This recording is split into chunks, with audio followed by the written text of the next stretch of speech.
আসসালামু আলাইকুম আপনাদের সবাইকে। আশা করি তোমরা সকলে খুবই ভালো আছো, সুস্থ আছো এবং পড়াশোনা করছো। আজকে আমি জাওয়াদ ভাইয়া তোমাদের জন্য চলে আসছি ইংলিশের একটা ফ্যান্টাস্টিক ক্লাস নিয়ে। কি ক্লাস? আজকে আমরা অ্যাডমিশনের গাইডলাইনমূলক ফ্রি গিফট কোর্সের প্রথম ইংলিশ ক্লাস করতে যাচ্ছি, ঠিক আছে? এবং এই কোর্সের প্রথম ক্লাস হিসেবে আজকে আমাদের কাজ কি? আজকে আমরা গত বছরের যে প্রশ্নগুলো আছে সেগুলো সলভ করব এবং ওই প্রশ্নগুলো থেকে কিভাবে প্রশ্ন আসতে পারে বা কিভাবে জিনিসটা পড়তে হয় এই জিনিসটা আমরা দেখব, ঠিক আছে? সো তোমরা যারা ইতিমধ্যে আমার সাথে লাইভে সংযুক্ত হয়েছো, তোমরা একটু কাইন্ডলি আমাকে কমেন্ট করে জানাও দেখি যে ভাইয়া আমার কথা ক্লিয়ারলি শুনতে পাচ্ছ কিনা, নাকি আমাকে স্পষ্ট দেখতে পাচ্ছ কিনা। এই জিনিসটা আমাকে একটু কমেন্ট করে জানাও তো সবাই। তোমরা যারা যারা সালাম দিচ্ছ, আব্দুল হাদি, তারপরে মেহেদি, রিদ্ধা, স্বর্ণ, তারপর বা অথবা স্বর্ণা, যে কোনো একটা, আব্দুল হাদি বলছো যে কিভাবে ইংলিশ শুরু করব। তোমাদের সবাইকে সালামের উত্তর দিয়ে নিয়ে আগে ওয়ালাইকুম আসসালাম। আব্দুল হাদি বলছে কিভাবে ইংলিশ শুরু করবো। ভাই আরে ইংলিশটা মাত্র শুরু হয়েছে, 7টা মাত্র বাচ্চা, একটু সময় দাও, কিভাবে শুরু করবা তোমাদেরকে আমি বলে দিচ্ছি, কোনো সমস্যা নেই। আচ্ছা, আয়েশা মিম সালাম দিচ্ছ, তাসনিয়া মেহরিন সালাম দিচ্ছ, তরিকুল ইসলাম সালাম দিচ্ছ, জিজ্ঞেস করছো কেমন আছি। হ্যাঁ আলহামদুলিল্লাহ, তোমাদের দোয়ায় আলহামদুলিল্লাহ ভালো আছি। নাফিসা ইসলাম, ইরশাদ জাহান সালাম দিচ্ছে সবাইকে। মুশফিকুর রহমান ফাইনালি একটা কাজের কমেন্ট করছে, সেটা হচ্ছে অল ক্লিয়ার, সবকিছু ঠিক আছে, ভেরি গুড, ওকে। হাদি লিখছো অল ক্লিয়ার স্যার, ঠিক আছে, খুবই ভালো কথা। তাহলে চলো আমরা আর দেরি না করে আস্তে আস্তে আমরা ক্লাসের দিকে ধাবিত হই। দেখি আমাদের আজকে কি নিয়ে আমরা আলাপ আলোচনা করব। Let's see. এই আমি বুঝলাম না, ক্লাসে এতগুলা মানুষ কিন্তু ক্লাসে রিয়াক্ট করছে কয়টা? মাত্র একটা। কেন? এই যে পাশে যে লাভ রিয়াক্টটা আছে, কি সুন্দর দেখতে, একটা ক্লিক করে দিলে কি হয়, একটা লাভ রিয়াক্ট দে। আচ্ছা ওকে, সবকিছু ঠিকঠাক আছে। তাহলে চলো আমরা আর দেরি না করে ক্লাসটা এবার শুরু করে দিই। লেটস সি যে আজকে আমরা কি পড়বো, কিভাবে পড়বো, কেন পড়বো, কি উদ্দেশ্যে পড়বো। দেখি ফাতেমা আক্তার, এই যে এইচএসসি 27 ব্যাচ, এ বেটা এইচএসসি 27 ব্যাচ, তুমি এখন এখানে ইংলিশের অ্যাডমিশনের ক্লাসে কি করো? তোমার তো এই ক্লাস করার দরকার নেই। তুমি যেটা করো যে আমাদের ইবিআই হট কোর্স চলমান আছে 26 এবং 27 ব্যাচের জন্য, বাংলা ইংলিশ আইসিটির, তুমি ওইখানে ক্লাস করবা। তোমার তো এই ইংলিশ কাজে লাগবে না, তোমার কাজে লাগবে ওই ইংলিশ, ইবিআই এর ইংলিশ, ঠিক আছে? আসো। নাফিজা ইসলাম লিখছেন from Barishal, very good. Lamia বলছো টপিক সিলেক্ট করে দিয়ে ইংলিশের জন্য। হ্যাঁ দিব রে ভাইয়া, দিব দিব দিব। ওকে চলো আর কথা বলবো না, আজকে ক্লাসটা শুরু করে দিই, দেখি কি আছে। ওকে, এই হচ্ছে গিয়ে আমাদের কভার পেজ। কভার পেজে পড়ার কিছু নাই, চলে যাচ্ছি প্রথম স্লাইডে। ঢাকা বিশ্ববিদ্যালয় কলা, আইন ও সামাজিক বিজ্ঞান অনুষদ, এটাকেই বি ইউনিট বলা হয়ে থাকে, এটাকেই বি ইউনিট বলা হয়ে থাকে, ইহাই আমাদের বি ইউনিট, ঠিক আছে? কলা, আইন ও সামাজিক বিজ্ঞান অনুষদটাকে বি ইউনিট বলা হয়। এটার 2024-25 ব্যাচে যে প্রশ্নটা আসছিল, 24-25 সেশনে যে প্রশ্নটা আসছিল, আমরা এই প্রশ্নর ইংলিশ অংশটা দেখি, চলো একটু সলভ করি যে কিভাবে কি প্রশ্ন আসছে। এখন তোমাদেরকে আমি ক্লাস শুরু করার আগে একটা কথা বলে দিই, সেটা হচ্ছে আমরা কোশ্চেন সলভটা কেন করি। কোশ্চেন সলভটা করার কারণ হচ্ছে তোমার ঢাকা বিশ্ববিদ্যালয় না, শুধু যত বিশ্ববিদ্যালয় আছে এদের প্রত্যেকটাতে একটা জিনিস খুব কমন, সেটা হচ্ছে এরা বিগত বছরের প্রশ্ন থেকে প্রশ্ন ভরপুর রিপিট করে, একদম হুবহু 15টা প্রশ্নের 15টাই রিপিট পাবা। এখন হ্যাঁ বলতে পারো কই ভাইয়া কি বল, 15টা কেমনে রিপিট হয়? তাহলে তো হচ্ছে সবাই চান্স পেত, ওই অর্থে রিপিট বলি নেই। ব্যাপারটা হচ্ছে হুবহু রিপিট একটা দুইটা থাকে, ঠিক আছে? আর বাকি যে 12-13টা না, এই 12-13টা কেমন হয়, এরা হচ্ছে তোমার বিভিন্ন টপিক গুলো থেকে না একই টাইপের প্রশ্ন আসে। যেমন ধরো এই বছর সিনোনিম অ্যান্টোনিম থেকে প্রশ্ন আসলো মনে করো 2টা, তুমি পরের বছরে দেখবা সিনোনিম অ্যান্টোনিম থেকে আসছে 2টা, তারপরের বছর দেখলা 3টা আসছে সিনোনিম অ্যান্টোনিম থেকে। তার মানে কি বুঝলা? সিনোনিম অ্যান্টোনিম আমার পড়তে হবে, সিনোনিম অ্যান্টোনিম পড়লে আমি এখান থেকে ন্যূনতম 2টা প্রশ্ন উত্তর করে আসতে পারবো, এই জিনিসটা। এখন বলতে পারো ভাইয়া এত সিনোনিম অ্যান্টোনিম কেমনে পড়বো? এত পড়তে হয় না। তোমাকে আমি বলবো না যে এই মোটা একটা অক্সফোর্ড ডিকশনারি মুখস্থ করে ফেলো, না আমি এটা বলবো না। আমি বলবো যে সিনোনিম অ্যান্টোনিমের কিছু নির্দিষ্ট তালিকা আছে, ওই তালিকাটা তোমাদেরকে আমি দিয়ে দিব যে ভাইয়া নাও এটা হচ্ছে সিনোনিম অ্যান্টোনিম, এখান থেকে পড়ে যাও, এখান থেকে কমন পাবা। এইভাবে করে তোমাদেরকে আমি লিস্টিং গুলা দিয়ে দিব। তারপরে ধরো তোমার সে নাউন অংশ থেকে নাউনের ব্যবহার বা নাউনের প্রয়োগ, এখান থেকে ধরো এই বছর একটা প্রশ্ন পাইছো, পরের বছর আরেকটা পাবা, তারপরের বছর আরেকটা পাবা, এরকম করে নাউন টপিক থেকেও প্রশ্ন আসে। তাইলে আমরা নাউন নিয়ে পড়াশোনা করব, এই জিনিসটা কিভাবে পড়তে হয় তোমাদেরকে আমি দেখাই দেবো। ঠিক আছে, প্রশ্ন সলভ করার মূল উদ্দেশ্যটাই এটা। মানে আমি তো জানি যে কি আসে, বাট প্রশ্নগুলোকে তোমাদের সামনে নিয়ে আসছি কেন, যে ভাইয়ারা তোমরা একটু দেখো, তোমরা একটু দেখে তোমরা নিজেরা একটু চিন্তা করো যে ঠিক আছে, আচ্ছা এই প্রশ্নটা এই টপিক থেকে আসছে, তাহলে আমার এই টপিকটা পড়তে হবে। এই জিনিসটা যদি তোমরা নিজেরা করতে পারো, এই কারণে হচ্ছে প্রশ্ন সলভিং সেশন। ঠিক আছে, তোমরা আমাকে একটা মিনিট একটু সময় দাও। ক্লাসটা যে শুরু হয়েছে এটা একটু ইয়েতে গ্রুপগুলোতে শেয়ার করে দিই, অর্থাৎ আমাদের ফাইনাল গিয়ারে 25 ব্যাচে যারা শিক্ষার্থী আছে তাদেরকে একটু শেয়ার করি, তারা একটু ক্লাসটা দেখুক, উপকৃত হোক। ঠিক আছে, তারপরে আরো এক জায়গায় শেয়ার করতে হবে ক্লাসটা, সেটা হচ্ছে যে তোমাদের অ্যাডমিশন গিফট কোর্সের একটা গ্রুপ আছে, কিন্তু তোমরা এই গ্রুপে কারা কারা যুক্ত হইছো একটু কমেন্টে আমাকে জানো। যারা যারা যুক্ত হও নাই, এ ভাইয়ারা ভালো একটা জায়গা থেকে বাদ পড়ে যেতেছে, কিন্তু ওই গ্রুপটাতে যুক্ত হও, কাজে লাগবে, ওই গ্রুপটাতে যুক্ত হও।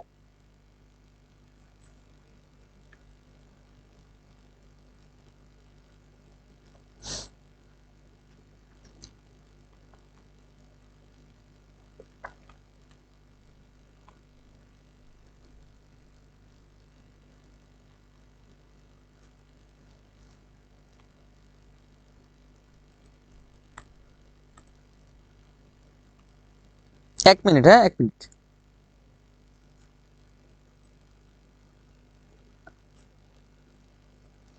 দিয়ে দিছি গ্রুপে।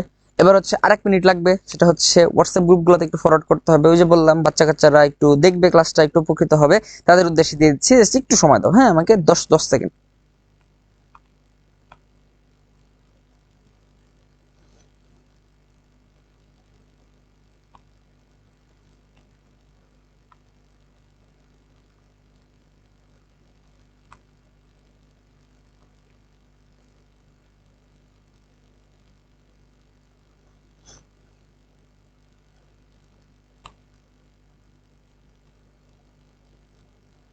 ডান, কাজ শেষ।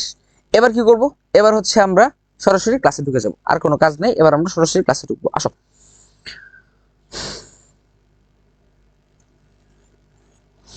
এ জান্নাত ফেরদৌস লিখছে ভাইয়া আমাদের যা পড়াবেন তা অনেকই অজানা, কাজ শর্ট।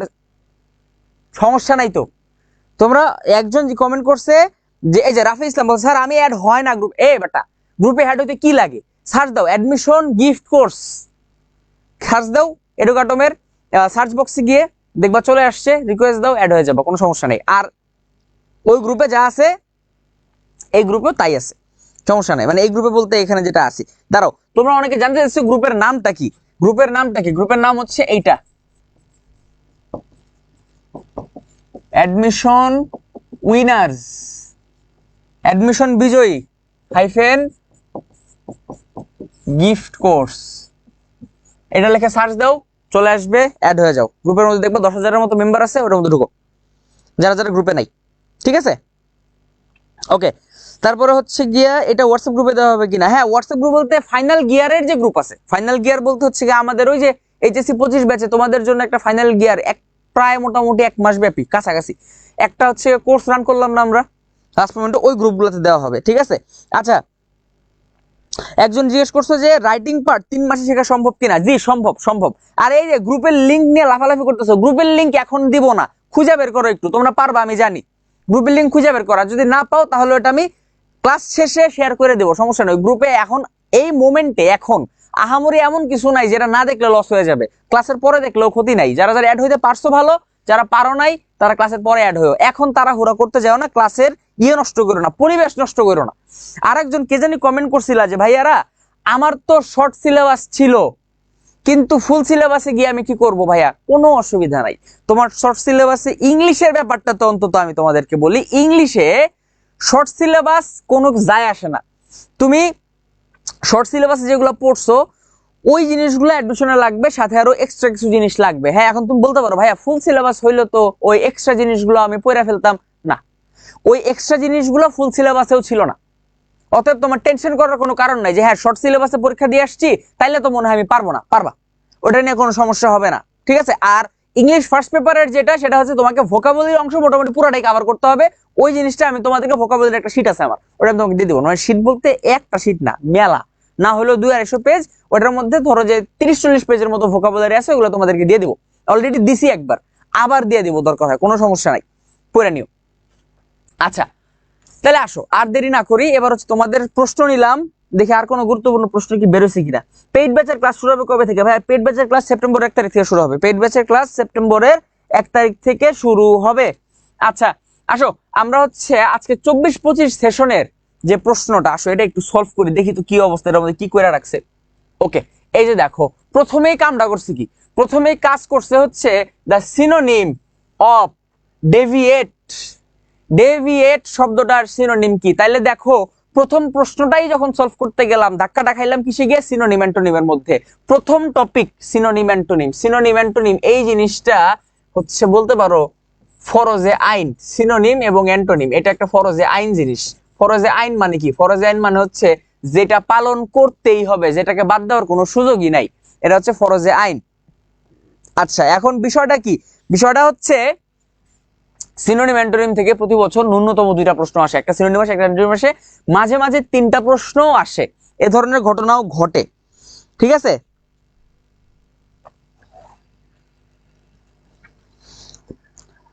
এই যে দেখ, এই কমেন্ট করে উল্টা ফেলতে, শীট কবে দিবেন? এই দিব রে বাবা, দিব দিব দিব শীট। ওইটা আমি নিজের পকেটের মধ্যে ভরে রাখলে আমার কোনো লাভ নাই, তোমাদের জন্যই ওইটা দিয়ে দিব গ্রুপে। আর 26 ব্যাচ যারা বলতো 26 ব্যাচের গ্রুপেও দিয়ে দিব, কোনো সমস্যা নাই, 26 ব্যাচের গ্রুপে পাই যাবা, টেনশন করার কোনো কারণ নেই, চিল। ওকে ওকে ওকে, এবার আসো সিনোনিম অ্যান্টোনিম। সিনোনিম অ্যান্টোনিম থেকে কি বললাম? 2টা প্রশ্ন আসে, 2টা প্রশ্নের মধ্যে একটা আসে সিনোনিম, একটা আসে অ্যান্টোনিম, মাঝে মধ্যে 3টাও আসে, রেয়ার কেস কিন্তু আসে। সো 2টা প্রশ্ন কমন পড়তেছে, সিনোনিম অ্যান্টোনিম পড়লে কই থেকে পড়বো? সিনোনিম অ্যান্টোনিম যে কোনো বই থেকে চাইলে পড়তে পারো, অথবা আমি তোমাদেরকে একটা শীট দিয়ে দেবো, সেখান থেকে পড়তে পারো, যেখান থেকে খুশি, কোনো সমস্যা নাই, সিনোনিম অ্যান্টোনিম পড়া যায়। তবে হ্যাঁ তোমরা আবার অতিরিক্ত পড়তে গিয়ে ভাইয়ারা বদ হজম করে ফেলো না, এই সম্ভাবনা আছে কিন্তু। কেন আছে তোমাকে বলি। বিষয়টা হচ্ছে তুমি যখন সিনোনিম অ্যান্টোনিম পড়তে যাবে তোমার সামনে অসংখ্য সিনোনিম অ্যান্টোনিম ঢুকবে, যে ঠিক আছে এখান থেকে কিছু, ওখান থেকে কিছু, এই কিছু সেই কিছু। এখন তোমরা যদি অ্যাডমিশনের পরীক্ষার্থী হয়ে বিসিএস এর সিনোনিম অ্যান্টোনিম পড়তে গেছো তাহলে তো লাভ হবে না ভাইয়া। বিসিএস এর প্রশ্ন তো অ্যাডমিশনে আসবে না, বিসিএস এর প্রশ্ন একরকম, অ্যাডমিশনের প্রশ্ন একরকম। বিসিএস গুলো একটু অ্যাডভান্স প্রশ্ন হয়, ওইগুলা এই জায়গাতে আসবে না। সো বেছে বেছে পড়তে হয়, বেছে বেছে যদি নিজে পড়তে পারো ভেরি গুড, যদি না পারো যাও ভাইয়া আসি, কি করবো? কিচ্ছু করবো না, তোমাদেরকে শুধু বলে দেবো যে ঠিক আছে এইখান থেকে সিনোনিম অ্যান্টোনিম পড়ো, এখান থেকে ভর্তি পরীক্ষা প্রশ্ন আসে, শেষ। ঠিক আছে। এবার তোমাদের একটা কুইজ, বলো তো এইখানে এই প্রশ্নের উত্তর কি হবে? ডেভিয়েট শব্দটার অর্থ কি? আর হচ্ছে গিয়ে এই যে 4টা অপশন দেওয়া এখানে, কন্টিনিউ, পারভেড, ডিগ্রেস আর হচ্ছে অল্টারনেট, এই 4টার মধ্যে সঠিক উত্তর কোনটা? আমি একটু কমেন্ট বক্সটা খেয়াল করি, তোমরা একটু আমাকে বলো। আচ্ছা এখানে হচ্ছে উত্তর দিকে অলরেডি আয়শা পড়ছে, আয়শা মিম আদিত্য সরকার আদি, দুইজন উত্তর লিখছো সি। আচ্ছা তরিকুল ইসলাম লিখছো সি, ভেরি গুড। তারপরে জিএম নাজমুল সাকিব লিখছো C, very good very good very good. আচ্ছা এখন আসো, এখানে আবার একটা কাহিনী আছে, তোমরা হচ্ছে উত্তরটা যে দিচ্ছ এই উত্তর দেওয়ার মধ্যেও একটা কাহিনী আছে কিন্তু। ঠিক আছে, উত্তর দেওয়ার মধ্যে একটা কাহিনী আছে। কাহিনীটা কিরকম? মনে করো তুমি হচ্ছে যে এই ডেভিয়েটের অর্থ যে ডিসগ্রেস, সরি ডিগ্রেস মানে হচ্ছে সিনোনিম হচ্ছে ডিগ্রেস, এটা তুমি জানলা, ডেভিয়েট জানো, ডেভিয়েটের সিনোনিম জানো ডিগ্রেস। এখন কোনো কারণে তুমি হচ্ছে সে মনে করো কন্টিনিউ, পারভেড, অল্টারনেট এগুলোর অর্থ তুমি জানো না মনে করো। ঠিক আছে, তাইলে কিন্তু ভাইয়া ঝামেলা হবে। কেন ঝামেলা হবে আমি তোমাকে বলি। বিষয়টা হচ্ছে তুমি যখন হচ্ছে যে এই 2টা শিখলা, বাকিগুলা শিখলা না, পরের বছর যে এইটা থেকে একটা প্রশ্ন চলে আসবে না তার কোনো গ্যারান্টি আছে? এই জিনিসটা নিয়ে একটা ঝামেলা হবে। ঠিক আছে, সো তোমাকে যেটা করতে হবে এই প্রত্যেকটা শব্দের অর্থ শিখে রাখতে হবে। তাহলে দেখো ডেভিয়েট মানে কি? ডেভিয়েট মানে হলো বিচ্যুত হওয়া। ডেভিয়েট মানে কি? ডেভিয়েট মানে হলো বিচ্যুত হওয়া, বিচ্যুত হওয়া। দেখো কিভাবে পড়বা তোমাদেরকে দেখাই দিই। ডেভিয়েটের অর্থ বিচ্যুত হওয়া লিখবা। তারপরে হচ্ছে কন্টিনিউ, কন্টিনিউ মানে হচ্ছে কোনো কিছু চলমান বা হচ্ছে কোনো কিছুকে অগ্রসর হওয়া, কন্টিনিউ করা। তাহলে কন্টিনিউ মানে হচ্ছে গিয়ে অগ্রসর হওয়া বা চলমান হওয়া। লিখলাম অগ্রসর, জাস্ট বোঝার জন্য, ঠিক আছে। তারপরে পারভেড, পারভেড মানে কি? পারভেডের বাংলা হচ্ছে ছড়িয়ে পড়া, স্প্রেড আউট, ছড়িয়ে পড়া, তাহলে আমি লিখলাম ছড়িয়ে পড়া,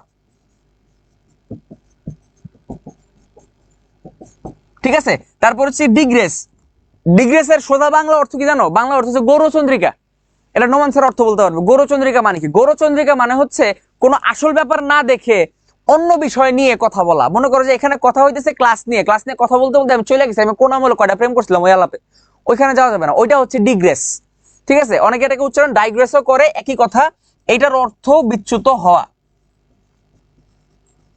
যারা যারা সি উত্তর দিয়েছে তোমাদের সবার উত্তর সঠিক, ধন্যবাদ। অল্টারনেট, অল্টারনেট মানে হচ্ছে পরিবর্তন বা পরিবর্তিত, আমি পরিবর্তন লিখলাম, ঠিক আছে। অল্টারনেট মানে পরিবর্তন, আপাতত এটা লিখলাম। সো এইভাবে করে তোমাদেরকে সিনোনিম অ্যান্টোনিমের যে প্রশ্নগুলো সেগুলো পড়তে হবে। আশা করি সিস্টেমটা বুঝতে পারছো, ঠিক আছে। তোমাদের কাজ হচ্ছে সিনোনিম অ্যান্টোনিমের যে প্রশ্নগুলো প্রত্যেকটা শব্দের অর্থ শিখে রাখবা, তাহলে তোমাদের জন্য পরবর্তীতে সিনোনিম অ্যান্টোনিম পড়া সহজ হবে। এটা হচ্ছে আমি জাস্ট একটা প্রশ্ন দেখাইলাম, বাকিগুলো তোমরা আস্তে আস্তে করবা, সবগুলো তো দেখানোর সময় হবে না, ক্লাসের টাইম আমাদের লিমিটেড, ঠিক আছে। এই হচ্ছে গিয়ে সিস্টেম। এবার আসো পরের প্রশ্নতে যাই। পরের প্রশ্নতে কি বলছে? আইডেন্টিফাই দ্য ফিগার অফ, ও তোমাদের উত্তরগুলো একটু দেখে নি, উত্তরগুলো থেকে সবার নাম একটু বলে নেই, নাহলে নাম বললে আবার তোমরা খুশি হও, আমি দেখছি। আচ্ছা, মোহনা ছন্দা বলছো একের সি, নুরুন নাহার ইসলাম বলছো একের C, G M Nazmul Sakib একের সি, তারপরে তরিকুল ইসলাম, আদিত্য সাগর আদি, আয়শা মিম, আর উত্তর নাই, সাবাস। আমিনা খাতুন সুমাই, ভাইরে আমি 19 তারিখে ভর্তি হয়েছি, এখন পর্যন্ত কোনো ওয়েবসাইট যুক্ত হতে পারছি না। এই ওয়েবসাইট পালায় যায়নি, ওয়েবসাইট এখনো আছে, ওয়েবসাইট যুক্ত হতে পারবা, কোনো সমস্যা নাই। টেকনিক্যাল ইস্যু লাগিয়েই থাকে, এই যে ক্লাস নিতে গেলে মাঝে মাঝে সমস্যা হয়, এই সমস্ত ইস্যু লেগে থাকে, বাট সমস্যা নাই, যুক্ত হয়ে যাবা, টেনশন করো না। আচ্ছা দেখো এরপরে কি বলছে? Identify the figure of speech in she has a heart of gold. দেখো খেয়াল করে দেখো মানে কি? Identify the figure of speech, figure of speech মানে হচ্ছে তোমার লিটারারি টার্মস বলে একটা জিনিস আছে, লিটারারি টার্মস বলে একটা জিনিস আছে অ্যাডমিশনের, এই জিনিসটা থেকে প্রশ্ন হয়, এটা নিয়ে তোমাদের সাথে আমি একটা ক্লাস নিব যে লিটারারি টার্মস এর উপর কিভাবে কি হয়, ঠিক আছে। বারেক হোসেন বলছে স্যার ভর্তির জন্য নক দিলাম রিপ্লাই পেলাম না। এই বেটা, আমার নক দিয়ে লাভ আছে? নক দিতে হবে চেটোকাটম স্কুলের পেজে, ওইখানে নক দিলে রিপ্লাই পাওয়া যাবে। আচ্ছা এই যে এবার হচ্ছে ডিস্ট্রিবিউশন হয়ে গেছে, যে কেউ বলছো মেটাফোর, কেউ বলছো সিমিলি, এই জিনিসটার মধ্যে প্যাচ লাগছে।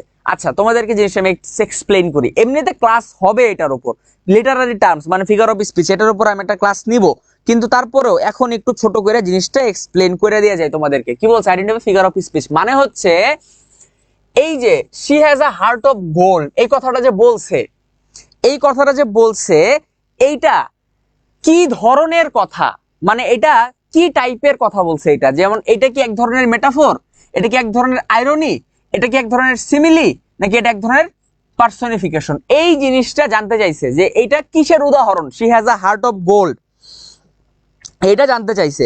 এখন এই জিনিসটা আমাদেরকে কি করতে হবে? ফাইন্ড আউট করতে হবে যে জিনিসটা আসলে কি।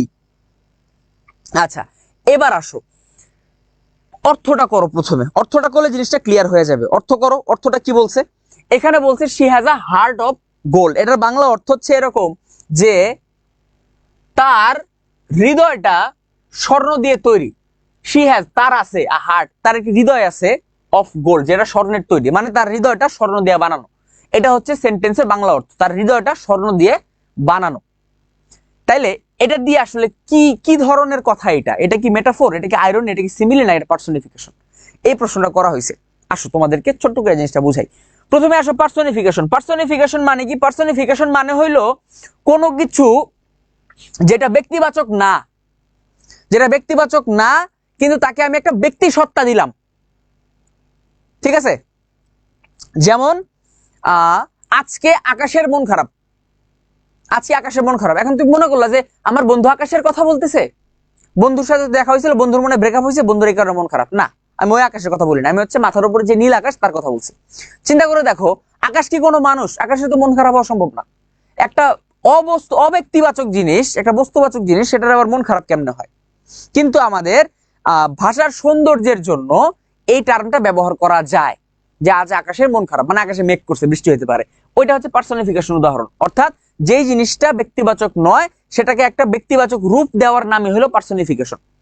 ঠিক আছে, তারপরে হচ্ছে দেখো সিমিলি। সিমিলির ব্যাপারটা কি? সিমিলির ব্যাপারটা হচ্ছে কারোর সাথে কোনো কিছুর তুলনা দেওয়া, কারোর সাথে কোনো কিছুর তুলনা দেওয়া। যেমন আমি বললাম যে নজরুল, নজরুল বলতে কাজী নজরুল আর কি, নজরুল সিংহের মতো ব্যক্তিত্ববান, সিংহের মতো ব্যক্তিত্ববান। মানে নজরুলের পার্সোনালিটি ছিল সিংহের মতো। এই মতটা যখন থাকে কোনো কিছুর সাথে সরাসরি তুলনা, তখন সেটাকে বলা হয় সিমিলি। ঠিক আছে, সেটাকে বলা হয় সিমিলি। যেমন ধরো যে আরেকটা বললাম যে একটা মানুষ, ওর মুখটা, একটা মেয়ে ধরো, ওই মেয়ের মুখটা দেখতে চাঁদের মতো। মেয়ের মুখটা দেখতে কিসের মতো? চাঁদের মতো। এই চাঁদের মতো, এই যে তুলনাটা দিলাম না, মতো, এইটা হচ্ছে আমার সিমিলি, তুলনা দেওয়া। তারপর হচ্ছে আইরনি। আইরনি মানে হচ্ছে বিপরীতার্থক কোনো কিছু বলা। যেমন হচ্ছে যে দুঃখে হাসি পাইতেছে, দুঃখে কারো হাসি পায় না, কিন্তু দুঃখে হাসি পাইতেছে, মানে এটা হচ্ছে আইরনি, উল্টা। আর মেটাফোর হইল তুলনা দেওয়া, কিন্তু সিমিলিও তো তুলনা দেওয়া। তাহলে এদের মধ্যে পার্থক্য কি? পার্থক্য হইল মেটাফোর হচ্ছে এই যে মতো শব্দটা ব্যবহার করে না, ডিরেক্ট বলে দিবে নজরুল ছিল একটা সিংহ, এমনি ডাইরেক্ট বলে দিবে। ঠিক আছে, নজরুল ছিল একটা সিংহ, কিন্তু আসলে কি নজরুল সিংহ ছিল? না, নজরুল একটা মানুষ, ও সর্বোচ্চ আচার আচরণ সিংহের মতো হইতে পারে। কিন্তু তুমি যদি ধাপ করে বলে দাও নজরুল সিংহ ছিল, তখন ওইটা হয়ে যাবে আমার মেটাফোর। ঠিক আছে, রূপক বলে বাংলায়। মেটাফোরের বাংলা হচ্ছে রূপক, আর সিমিলির বাংলা হচ্ছে তুলনা। তাহলে দেখো নজরুল সিংহের মতো মানে হচ্ছে কি সিমিলি, এটা তুলনা, আর নজরুলই ছিল একটা সিংহ, এটা হচ্ছে মেটাফোর, রূপক। তাহলে এই যে কথাটা বললো এখানে, she has a heart of gold, তার হৃদয় সোনা দিয়ে তৈরি। ঘটনা হচ্ছে কারো মানুষের হৃদয়, কোনো মানুষের হৃদয়কে আদৌ সোনা দিয়ে বানানো হওয়া সম্ভব? চিন্তা করে দেখো তো, জীবনও সম্ভব না। কিন্তু তার মানে কি? তার মানে এখানে হচ্ছে সরাসরি রূপক অর্থে বলে দিছে। যদি বলতো তার হৃদয় সোনার মতো, she has a heart like gold, like মানে মতো, she has a heart like gold, তার স্বর্ণের মতো একটি হৃদয় আছে, তখন আমি বলতে পারতাম হ্যাঁ এটা সিমিলি। কিন্তু এখানে ডাইরেক্ট বলে দিছে তার হৃদয় স্বর্ণ দিয়েই তৈরি, এই কথাটা বলে দিছে, মানে হচ্ছে এটা মেটাফোর। এরকম করে আমাদের পড়তে হয়। ঠিক আছে, সেকেন্ড প্রশ্নের কাজ শেষ হয়ে গেল। চলো থার্ড প্রশ্নে যাই। থার্ড প্রশ্নে যাই। ভূগোল স্যার 300 খাতা দেখছে, তার মধ্যে 185 জন ফেল, এটা কেন দরকার ভাইয়া? এই সমস্ত কমেন্ট করো না, একটু ই করো, কি বলে, মনোযোগ দাও ক্লাসে। তারপরে দেখো কি বলছে, to have cold feet means, cold feet কথাটার মানে কি? আচ্ছা, কোল্ড ফিট মানে হচ্ছে এটা হলো তোমার এক ধরনের ইডিয়ম। ঠিক আছে, ইডিয়ম মানে বাংলায় বলে প্রবাদ, প্রবাদ বাক্য। যেমন ধরো আমি বললাম যে it has been raining cats and dogs, কুকুর বিড়াল বৃষ্টি হচ্ছে, কিন্তু কুকুর বিড়াল বৃষ্টি হওয়া মানে কি? আকাশ থেকে কুকুর বিড়াল পড়তেছে? না, আকাশ থেকে মুষলধারে বৃষ্টি পড়তেছে, এটাকে বলা হয় কি বললাম মাত্র, ইডিয়ম, প্রবাদ বাক্য। ঠিক আছে, তেমনি কোল্ড ফিটটাও এক ধরনের প্রবাদ বাক্য, যে কোল্ড ফিট ইডিয়ম। এখন কোল্ড ফিট দেখে মনে হচ্ছে যে কোল্ড মানে ঠান্ডা, ফিট মানে পা, তাহলে পা ঠান্ডা হয়ে গেছে, ঠান্ডা পা না, এখানে ঠান্ডা পায়ের কথা বলে নাই। এখানে কোল্ড ফিট যেহেতু একটা ইডিয়ম, এটার অর্থটা ভিন্ন, এটার অর্থটা ভিন্ন, এটার ঠান্ডা পা না। অপশনগুলো দেখো, টু ফিল কোল্ড ঠান্ডা অনুভব করা, এটা কিনা? না। তারপর টু বিকাম বিজি ব্যস্ত হয়ে যাওয়া, এটা কিনা? না। তারপরে টু বিকাম নার্ভাস অস্বস্তি বোধ করা, নার্ভাস হয়ে যাওয়া, এটা কিনা? আর হচ্ছে টু ডিসএগ্রি দ্বিমত পোষণ করা, কোনটা? সঠিক উত্তর হচ্ছে টু বিকাম নার্ভাস। এখন বলতে পারো ভাইয়া এই সমস্ত জিনিস মনে রাখবো কিভাবে? ভাই এই সমস্ত জিনিস মনে রাখার জন্য অল্প কিছু জিনিস পড়তে হয়। ইডিয়ম এন্ড ফ্রেজের একটা তালিকা তোমাদেরকে আমি দিয়ে দিব, যে ভাইয়া এই ইডিয়ম গুলা পড়ো, পড়লে তোমরা হচ্ছে এটা উত্তর করতে পারবা। এই জিনিসটা খুব বেশি কঠিন না। হ্যাঁ, এমন না তোমাদেরকে আমি 1000 ইডিয়ম দিয়ে বলবো ভাইয়া পড়ো, সাকল্যে 50টা ইডিয়ম দিব, ম্যাক্সিমাম 50, ওই 50টা ইডিয়ম থেকে বিশ্বাস করো কমন করে যাবে, ওই 50টা থেকে কমন পড়বে, এর বাইরে যাবে না। ঠিক আছে, সো এইটা নিয়েও প্যারা খাওয়ার কিছু নাই। এটা হচ্ছে প্রশ্নটা হলো ইডিয়মের প্রশ্ন, idiom, idiom and phrase, PHRASE। এই ইডিয়ম এন্ড ফ্রেজের একটা তালিকা তোমাদের আমি দিয়ে দিব, কোনো সমস্যা নেই। আর আগের যেটা ছিল এটা ছিল লিটারারি টার্মস এর প্রশ্ন, লিটারারি টার্মস, লিটারারি টার্মস, এই লিটারারি টার্মস এর একটা প্রশ্ন, সরি লিস্ট তোমাদেরকে আমি দিয়ে দেবো, প্লাস এটার একটা ক্লাস হবে। এই ক্লাসটা ছোট, কারণ কি এই লিটারারি টার্ম খুব বেশি নাই, সব মিলে 8-10টার মতো আছে, ওই 8-10টা পড়লে আমাদের কাজ শেষ হয়ে যায়, আর বেশি কিছু নাই। ওকে, ইডিয়মস এন্ড ফ্রেজ দিয়ে দিব, গেল একটা। তারপরে হচ্ছে 4 নম্বরে আসো, many people dash fake news on social media. এখানে দেখো, চিন্তা করে দেখো, প্রশ্ন কিন্তু একটা 4 নম্বর, কিন্তু এখানে টেকনিক্যালি তোমার কাছে উত্তর চাইছে 2টা। ঠিক আছে, ঝামেলাটা এখানেই বাধে, মানে বেসিক্যালি 2টা প্রশ্ন কিন্তু তোমার একটা প্রশ্নের আন্ডারে ঢুকাই দিছে এই জিনিসটা। এই যে একজন কমেন্ট করছে, আব্দুল হাদি মুভি দেখলে ইজিলি মনে থাকে, আসলেই তাই। তোমরা যারা যারা মুভি দেখো তাদের ওই কোল্ড ফিটটা নিয়ে ঝামেলা হওয়ার কথা না। আচ্ছা দেখো, এখানে আমার 2টা পার্টে আছে উত্তরটা, এই 2টা পার্টে আমাদের উত্তর করতে হবে। তাহলে এই যে কমা দিছে না, এই কমা বরাবর তুমি হচ্ছে সেন্টেন্সটাকে ভেঙে 2 টুকরা করে নাও। আমার কলম কাজ করে না, কি হলো ওর হঠাৎ করে? 1 মিনিট দাঁড়াও। হ্যাঁ, এবার ঠিক আছে। এই যে এই কমা বরাবর সেন্টেন্সটাকে ভেঙে 2 টুকরা করে নাও, তাহলে হচ্ছে আমাদের এটা সহজ হবে। এবার আসো, এখানে ঘটনাটা কি? ঘটনাটা হচ্ছে many people dash fake news on social media. আসো, এই জিনিসটাতে আমরা সেন্টেন্সের উত্তরটা বের করি যে এই ড্যাশের মধ্যে কি বসবে। দেখো এখানে আমার প্রত্যেকটা এবিসিডি 4টা অপশনের মধ্যেই খেয়াল করো, এখানে আমার 2টা করে অংশ দেওয়া আছে। এই যে এখানে 2টা করে অংশ দেওয়া, 2টা করে, তাই না? তাহলে এই 2টা করে অংশ দেওয়া হইলে প্রথম যেটা সেটা হচ্ছে এখানে বসবে, আর দ্বিতীয় যেটা সেটা এখানে বসবে। সিম্পল। এবার আসো, তাহলে আমরা ওইখানে এই উত্তরগুলা মিলাই যে কোনটা বসতে পারে। দেখো, মেনি পিপল স্প্রেড, স্প্রেড মানে কি? স্প্রেড মানে ছড়ানো, তাহলে এই অর্থটা জানা লাগবে। Many people spread fake news on social media, অনেক মানুষ ছড়ায় ফেক নিউজ, ভুয়া খবর অন সোশ্যাল মিডিয়া, সামাজিক যোগাযোগ মাধ্যমে। অথবা মেনি পিপল আর স্প্রেডিং, মেনি পিপল আর স্প্রেডিং মানে অনেক মানুষ ছড়াচ্ছে। মেনি পিপল স্প্রেড একই জিনিস। তারপরে মেনি পিপল আর স্প্রেড। এবার আসো, এই 4টার মধ্যে কোনটা কারেক্ট হবে? আমি 3টা নিয়ে কথা বলবো, কারণ হচ্ছে গিয়ে এই এ আর সি নাম্বারের প্রথম অংশ তো আমার সেম, তাহলে আমার শুধু এ বি আর ডি নাম্বারের প্রথম অংশ নিয়ে কথা বলতে হবে। খেয়াল করো, আমার এখানে যেটা সবচেয়ে বেশি কাজে লাগবে, মাথার মধ্যে একটু খেয়াল ঢুকায় নাও জিনিসটা, সেটা হচ্ছে আমার এখানে লাগবে হলো টেন্স। এই উত্তরটা করার জন্য আমার টেন্স খুব ভালো করে জানা থাকতে হবে। ঠিক আছে, আসো কিভাবে। Many people dash fake news on social media, এই যে কাজটা মানুষ করে, এই কাজটা কি এমন যে মানুষ একদিন কইরে আর করে না, অথবা এই কাজটা মানুষ হচ্ছে গিয়া এই চলমান অবস্থায় করতেছে, নাকি এই মানুষটা প্রতিনিয়তই করে এই কাজটা? মানুষ প্রতিনিয়ত করে। সঠিক উত্তর কি? সঠিক উত্তর হচ্ছে ভাইয়া, মানুষ প্রতিনিয়ত এই কাজটা করে, মানে প্রতিনিয়ত রেগুলারলি তারা হচ্ছে সোশ্যাল মিডিয়াতে ফেক নিউজ, ভুয়া খবর ছড়ায়।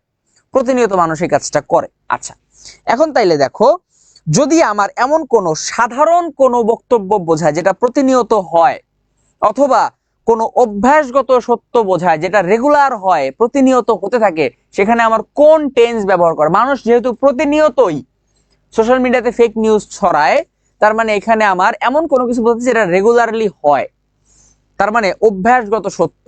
অভ্যাসগত সত্য বা রেগুলারলি ঘটে এরকম বোঝানোর জন্য আমাদের কোন টেন্স ব্যবহার করতে হয়, এটা হচ্ছে প্রশ্ন। কোন টেন্স? তোমরা যারা যারা টেন্সের ক্লাস পাইছো এর আগে, আমার সাথে টেন্সের ক্লাস করছো, তাদের জানার কথা যে কোনো চিরন্তন সত্য, কোনো অভ্যাসগত সত্য, কোনো তথ্যগত সত্য কিংবা কোনো সাধারণ বক্তব্য দেওয়ার জন্য আমাদের সকল ক্ষেত্রে প্রেজেন্ট ইনডিফিনিট টেন্স ব্যবহার করতে হয়।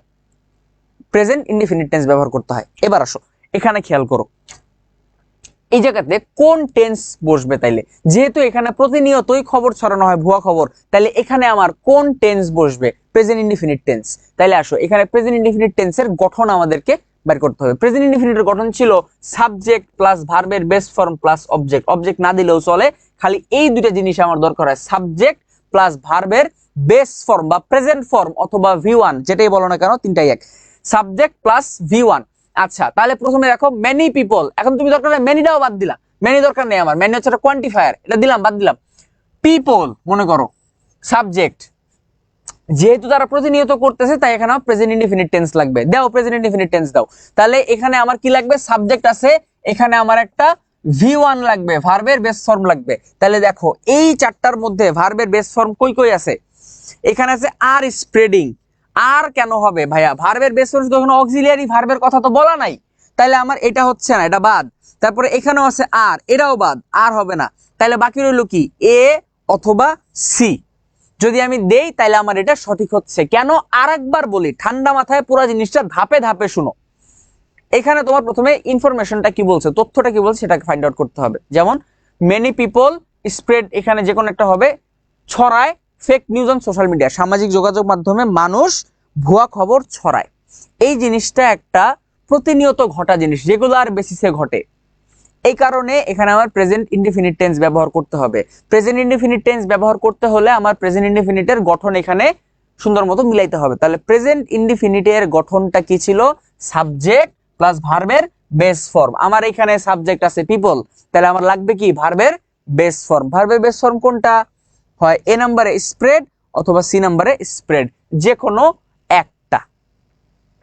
ঠিক আছে, এই হচ্ছে গিয়ে আমার কাহিনী। এবার আসো, ঘটনা হচ্ছে আমার তো দুটো উত্তর একসাথে হবে না, উত্তর হবে যে কোনো একটা। এবার আসো, তাইলে এইটা হতে পারে অথবা এটা হতে পারে। এখন এইখানে এ উত্তর না সি উত্তর, এটা আমরা শিওর হব কেমনে? শিওর হওয়ার উপায় হচ্ছে আমার দেখতে হবে এই যে দুইটা identify are can be identified, এই দুইটার মধ্যে সঠিক কোনটা। যেটা সঠিক সেটা হবে আমার উত্তর। আসো, কি বলছে? Which dash by checking carefully the source of information, which identify by checking carefully the source of information. আচ্ছা, এবার আসো, এই জায়গাতে আমার কোনটা বসবে? যেহেতু যেহেতু আমার এখানে প্রেজেন্ট ইনডিফিনিট ছিল, তার মানে স্বাভাবিকভাবেই আমার এই অংশটুকুতেও প্রেজেন্ট ইনডিফিনিটই থাকার কথা, নরমালি যেটা হয়। তাহলে এখানে যদি আমার প্রেজেন্ট ইনডিফিনিট হয় তাহলে আমার কোনটা আসবে উত্তর? উত্তর আসবে দেখো এইটা, হুইচ আইডেন্টিফাই। কারণ যদি এই প্রেজেন্ট ইনডিফিনিট, তাই আমি প্রেজেন্ট ইনডিফিনিট দিয়ে দিছি। কিন্তু ভাইয়া আগে উত্তরে চলে যাও না, একটা জিনিস খেয়াল করো, এইখানে যে হুইচ কথাটা লিখছে এই অংশের মধ্যে, সেন্টেন্সের এই ক্লজের মধ্যে হুইচটা হচ্ছে আমার সাবজেক্ট। ঠিক আছে, হুইচ হচ্ছে একটা রিলেটিভ প্রোনাউন এবং রিলেটিভ প্রোনাউন সাবজেক্ট হিসেবে ব্যবহৃত হইতে পারে। এই হুইচটা হচ্ছে একটা সাবজেক্ট। একটা জিনিস খেয়াল করো, এখানে এই হুইচ দ্বারা কাকে বোঝানো হচ্ছে? হুইচ মানে কি? হুইচ মানে হলো যেইটা। কোনটা ভাইয়া? হুইচ মানে হইলো এই ফেক নিউজটার কথা বোঝানো হচ্ছে, ভুয়া খবরের কথা বোঝানো হচ্ছে। হুইচ মানে হইলো ওই ফেক নিউজটা। গন্ডগোল কই দেখো, আমি যদি এখানে আইডেন্টিফাই কথাটা বসাই, মানে এইটা যদি বসায়া দেই, which identify by checking carefully, তাহলে অর্থটা হয়ে যায় এরকম, যেটা কিনা আইডেন্টিফাই করে, মানে ফেক নিউজ, ভুয়া খবর আইডেন্টিফাই করে। কেন ভুয়া খবর আইডেন্টিফাই কেমনে করবে? ভুয়া খবর কি কোনো মানুষ যে সে গিয়ে আইডেন্টিফাই করতেছে? ভুয়া খবর তো নিজে আইডেন্টিফাই করে না, ভুয়া খবরকে আইডেন্টিফাই করা হয়। যেটা ভুয়া খবর সেটাকে আইডেন্টিফাই করা হয়। ভুয়া খবর নিজে কোথাও গিয়ে আইডেন্টিফাই করে যে হ্যাঁ আমি হলাম ভুয়া খবর, আমার নাম ভুয়া খবর, আমি এখন আইডেন্টিফাই করব না। ভুয়া খবর হচ্ছে একটা জিনিস, সেটাকে আইডেন্টিফাই করা হয়। ঠিক আছে, আইডেন্টিফাই করার যে কাজটা, ওটাকে বাইর করার যে কাজটা, খুঁজে বের করার যে কাজটা, শনাক্ত করা, আইডেন্টিফাই করা, ওই শনাক্ত করার কাজটা অন্য কেউ করে। তাহলে একটা জিনিস খেয়াল করো, একটা সাবজেক্টের মধ্যে যখন কোনো কাজ কেউ সম্পাদন করে সে হয় কর্তা, তার মানে ভুয়া খবরটা যে শনাক্ত করবে সে হচ্ছে সাবজেক্ট। আর যাকে শনাক্ত করা হবে, যেমন ভুয়া খবরকে এখানে শনাক্ত করা হবে, ভুয়া খবরটা হচ্ছে আমার এখানে অবজেক্ট। তাহলে আমার সেন্টেন্সের শুরুতেই যখন আমার অবজেক্ট বসে, এখানে হুইচটা বলতেছি সাবজেক্ট, কিন্তু আসলেও এখানে অবজেক্ট হিসেবে ব্যবহৃত হয়েছে। যখন অবজেক্ট হিসেবে ব্যবহৃত হবে তখন এটা কিন্তু আর অ্যাক্টিভ ভয়েসের সেন্টেন্স থাকে না, এটা হয়ে যায় প্যাসিভ ভয়েসের সেন্টেন্স। এটা কি হয়ে যায়? প্যাসিভ ভয়েসের সেন্টেন্স। এবার তাহলে খেয়াল করো, এখানে যদি আমি হুইচ আইডেন্টিফাই দেই তাহলে এটা কোনোভাবেই প্যাসিভ ভয়েস হতে পারতেছে না, এটা অ্যাক্টিভ ভয়েস হয়ে যাচ্ছে। তার মানে এইটাও বাদ। বাকি রইলো ক্যান বি আইডেন্টিফাইড। যদি ক্যান বি আইডেন্টিফাইড দাও তাহলে দেখবা এটার প্যাসিভ ভয়েস হয়ে সেন্টেন্সটা খুব সুন্দর করে মিলে গেছে। কিভাবে? Many people spread fake news on social media, অনেক মানুষ সামাজিক যোগাযোগ মাধ্যমে ভুয়া খবর ছড়ায়। হুইচ ক্যান বি আইডেন্টিফাইড, যেটাকে শনাক্ত করা যেতে পারে বাই চেকিং কেয়ারফুলি, সতর্কভাবে চেক করার মাধ্যমে, দ্য সোর্স অফ ইনফরমেশন, যেই তথ্য যেই সোর্স থেকে তথ্যটা আসছে সেই তথ্যটাকে সতর্কভাবে চেক করলে এই ভুয়া খবরকে বের করা যেতে পারে, ভুয়া খবরকে শনাক্ত করা যেতে পারে। এই হচ্ছে গিয়ে আমার উত্তর। এখন দেখো এতক্ষণ যে অনেক কথা বলে ফেললাম না, তোমাদের অনেকের মাথার উপর দিয়ে গেছে আমি জানি। এটার একটা সিস্টেম আছে। সিস্টেমটা কি দেখো, এখানে আমার দুইটা জিনিস লাগছে, একটা হচ্ছে টেন্স দরকার হয়েছে আর আরেকটা হচ্ছে আমার কি দরকার হয়েছে জানো, আরেকটা হচ্ছে ভয়েস দরকার হয়েছে, ভয়েস চেঞ্জ, যেটা ওই ভয়েস দরকার হয়েছে। ঘটনা হচ্ছে আমি যখন তোমাদেরকে ক্লাসে নিয়ে আসবো তখন তোমাদেরকে আমি ভয়েস চেঞ্জ পড়াবো, টেন্সও পড়াবো, দুইটা পড়াবো। দুইটা পড়ানোর পর তোমাদেরকে প্র্যাকটিক্যালি এই ধরনের কিছু প্রশ্ন আমি সলভ করাবো। সলভ করাইলে কি হবে, তোমাদের মধ্যে একটা আইডিয়া তৈরি হবে যে ঠিক আছে এটা হচ্ছে এরকম করে উত্তর করা যায়। চিন্তা করে দেখো, তোমরা ভয়েস পড়তেছো কিন্তু আজকে থেকে না, ভয়েস পড়তেছো অনেক দিন ধরে, সেই ক্লাস 6-7 থেকে। টেন্সও পড়তেছো সেই ক্লাস 5-6-7 থেকে। এই জিনিসগুলো কিন্তু কঠিন না। সমস্যা কই জানো, সমস্যা হচ্ছে তোমরা ভুলা যাও, এটাই একমাত্র প্রবলেম। তোমরা একটা জিনিস পড়ো, বুঝো, বোঝার পরে যখন তোমাদের এটা পরবর্তীতে উত্তর করার দরকার হয় তখন আর তোমরা গিয়ে এটা পারো না, কারণ কি তোমরা প্র্যাকটিসের অভাবে জিনিসটা ভুলে গেছো। এই প্রবলেমটা হয়। সো তোমাদেরকে নিয়ে আমি কি করব, তোমাদেরকে এই টপিকগুলাই ছোট ছোট টেন্স, ভয়েস, ন্যারেশন, এই জিনিসগুলো পড়াবো এবং প্র্যাকটিস করাবো। আলটিমেটলি কি হবে, ভুলবা না। যদি মনে থাকে তাইলে হয়ে গেছে, উত্তর কমপ্লিট। আর যারা যারা উত্তর দিছো এতক্ষণ, এই জিনিসটার উত্তরটা আমি এখনো দেখি নাই, দেখবো। উত্তরটা দেখে তোমাদেরকে বলছি কে কে সঠিক উত্তর দিল, তোমাদেরকে একটা শাউট আউট দেই। আচ্ছা,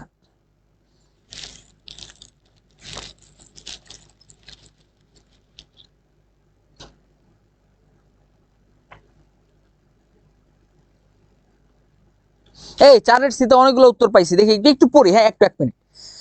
আচ্ছা, কই থেকে শুরু হইলো? আচ্ছা, শানভি মারিয়া, তরিকুল ইসলাম, তারপরে হচ্ছে গিয়া সুরাইয়া সুলতানা, রিমা ইসলাম, রোজা, আমিনা খাতুন সুমাইয়া, সীমান্ত চন্দ্র দত্ত, এরপরে হচ্ছে শাহিদা আক্তার, ইশরাত জাহান, একফা, তারপর হচ্ছে তাসনুবা তিশা, জাহিদুল ইসলাম জীবন, স্নিগ্ধা, এরপরে আরমান, নুরুন্নাহার, সাদিয়া কবির রায়হান, এরপরে হচ্ছে আরো কয়েকজন আছে, এমডি ফায়াদ। তোমরা যারা যারা সি বলছো তোমাদের প্রত্যেকের উত্তর সঠিক, ভেরি গুড।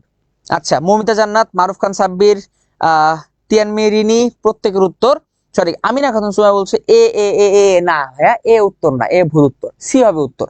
সঠিক উত্তর হচ্ছে সি। ঠিক আছে, একটা জিনিস দেখো তোমাদেরকে, এই যে জিএম নাজমুল সাকিব একটা প্রশ্ন কমেন্ট করছো যে ইংরেজি প্রশ্ন সবথেকে সোজা হয়, ব্যাপারটা কিন্তু আসলেই তাই। ঠিক আছে, তবে হ্যাঁ আমি এই কথাটা জনসম্মুখে কখনো বলি না, কেন জানো, ইংলিশ প্রশ্নটার সমস্যা হচ্ছে ইংলিশে আমাদের সবচেয়ে বড় দুর্বলতা হলো বোঝার অভাব। আমরা ইংরেজি বুঝি না। ইংরেজি না বুঝলে কোনোভাবেই বলা সম্ভব না ইংরেজি প্রশ্ন সহজ হয়েছে। ইংরেজি প্রশ্নটা বুঝতে হবে আগে। তোমাদেরকে আমি এটাই শিখাবো যে ইংলিশ বুঝতে হয় কেমনে। যেমন দেখো এই জায়গাতে প্রশ্নটা দেখলে মাথা আউলায় যাওয়ার সম্ভাবনা আছে যে কি কইলো, কিন্তু যখন তোমাকে আমি বললাম ভাইয়া এটা টেন্স আর ভয়েসের প্রশ্ন, তখন কিন্তু আর প্যাচ লাগার কোনো কারণ নাই। টেন্স তুমি পারো, ভয়েস তুমি পারো, হ্যাঁ হয়তো ভুলে গেছো, পড়লে মনে পড়বে, কিন্তু পারো তো, পড়ছো তো। তাহলে এই জিনিসটা থেকে প্রশ্ন আসছে, না পারার কি আছে ভাইয়া, প্র্যাকটিস করলেই পারবা, প্র্যাকটিস করানোর জন্য আমি আছি, কোনো অসুবিধা নাই। এভাবে করে আমরা পুরা জার্নিটা কমপ্লিট করব। তোমাদেরকে আমি বেশি প্যারাও দিব না, জানো, তোমাদেরকে এই যে মানুষ বলে না যে ঠিক আছে 4-5 ঘন্টার ক্লাস নিয়ে ফেলবো, যে কাজটা আমি নিজেও করছি, ম্যারাথন ক্লাস দিছি, বাট আমি অ্যাডমিশনে 4-5 ঘন্টা ক্লাস নিব না, কারণ আমি জানি তোমাদের মাথায় এত কিছু ধরবে না, আরো ঝামেলা আছে। তোমরা যারা বি ইউনিটের, তোমাদের হচ্ছে বাংলা পড়তে হবে, জিকে পড়তে হবে, তারপরে ইংলিশ পড়তে হবে, এত কিছু কখন পড়বা? তোমাদের আমি ক্লাসগুলো নেবো সাকুল্যে 1.5 থেকে 2 ঘন্টা ম্যাক্সিমাম, 1.5-2 ঘন্টা করে ক্লাস নিবো, 1.5-2 ঘন্টা করে তোমাদেরকে আমি টপিকগুলো জাস্ট দেখাই দেবো, ভাই এটা এটা পড়ো। আমার যে লেকচার শিটগুলো থাকবে না, ওই লেকচার শিটগুলো হচ্ছে লিটারালি আমার মুখের কথা। আমি যেরকম একদম বেসিক থেকে ধরে ধরে ধরে ধরে তোমাদেরকে জিনিসগুলো বলে দেই, ওইভাবে লেকচার শিটগুলো গুছানো থাকবে, খালি ওই জিনিসগুলো ফলো করলে তোমরা কমপ্লিট। এবং এখানে একটা নিউজ আছে, তোমরা যারা যারা হচ্ছে আমাদের ফাইনাল হোপের স্টুডেন্ট তাদের জন্য গুড নিউজ, আর যারা ফাইনাল হোপের না তাদের জন্য ব্যাড নিউজ। কি সেটা হচ্ছে যে ওই এক্সক্লুসিভ জিনিসগুলো থাকবে আমাদের পেইড ব্যাচের জন্য। আমার লেকচার শিটগুলো, আমার হচ্ছে এই বেসিকের ক্লাসগুলো, এই জিনিসগুলো পেইড ব্যাচের জন্য। আর এখানে তোমরা যারা যারা হচ্ছে আমাদের ফ্রি কোর্সে যুক্ত আছো তোমাদের জন্য যেটা, সেটা হচ্ছে যে এই যে প্রশ্ন সলভিং গুলা, কেন প্রশ্ন সলভ করতে জানলে 15টার 15টা অ্যান্সার করা সম্ভব। কারণ কি, একটা সত্যি কথা বলি, এই টেন্স আর ভয়েস পড়তে না আমার হেল্প লাগবে না, তোমরা নিজেরাই পড়তে পারবা। নিজেরা যদি পড়তে পারো তাইলে আর আটকাচ্ছে কে তোমাদেরকে, সমস্যা তো নাই। তারপরেও তোমাদের কনফিডেন্সে একটু ল্যাকিংস আছে যে হচ্ছে কি হচ্ছে না, পারবো কি পারবো না, তোমাদের জন্য কিন্তু অ্যাডমিশনের একটা কোর্স আছে আমাদের, ঠিক আছে? ওই কোর্সটাতে হচ্ছে আমি এই যে বেসিকের কথা বললাম, লেকচার শিটের কথা বললাম, এই জিনিসগুলো থাকবে, ওখান থেকে তোমরা পড়তে পারবা। ওই জায়গাগুলোতে ডিটেইলে সবকিছু থাকবে। তোমরা যারা যারা এই কোর্সে ভর্তি হওয়ান একটু দোটানার মধ্যে আসো, তোমাদেরকে আমি পার্সোনালি কথা দিচ্ছি যে ওই কোর্সে ভর্তি হলে তোমার কনফিউশন অ্যাটলিস্ট দূর হয়ে যাবে, এটা শিওর থাকো, ঠিক আছে? ওই কোর্সের ফি হচ্ছে এখন 1450 টাকা, কিন্তু থাকবে না সেটা এই অগাস্টের লাস্ট উইক পর্যন্ত 1450, তারপর এটা বেড়ে যাবে কিন্তু, ঠিক আছে? সো তোমরা যারা যারা ভর্তি হতে যাচ্ছ, এখনো দোটানার মধ্যে আছো, তারা একটু ভর্তি হয়ে যাও যদি চাও। আর যদি না চাও, জোর জবরদস্তি করবো না ভাইয়ারা, কারণ এখানেও আমি ফুল ডেডিকেশন দিয়েই পড়াচ্ছি, এখানেও ফুল ডেডিকেশন দিয়ে পড়াচ্ছি। এখানেও ক্লাস করলে তুমি যদি তোমার মধ্যে নিজের মধ্যে ওই কনফিডেন্সটুকু থাকে, তোমার পক্ষে চান্স পাওয়া সম্ভব, ঠিক আছে? কোনো অসুবিধা নেই। তারপরে আসো 5 নাম্বার কি বলছে, certain serious diseases can be successfully treated dash detected in an initial stage. এটা হচ্ছে আমাদের একটা প্রিপোজিশনের প্রশ্ন। প্রিপোজিশন, প্রিপোজিশন মানে কি? এমন কোন শব্দ যেটা দ্বারা কোনো কিছুর অবস্থান বোঝানো যায়। আচ্ছা, এখন প্রিপোজিশন বোঝার জন্য তোমাকে একটু অর্থ বুঝতে হয়, অর্থ বুঝলে জিনিসটা আইডেন্টিফাই করা সহজ। যেমন দেখো এইখানে কোনটা বসবে, সার্টেন সিরিয়াস ডিজিজেস, কিছু গুরুতর রোগ, ক্যান বি সাকসেসফুলি ট্রিটেড, সফলভাবে চিকিৎসা করা যেতে পারে গুরুতর রোগের, dash detected in an initial stage, প্রাথমিক পর্যায়ে ধরা পড়লে, ঠিক আছে?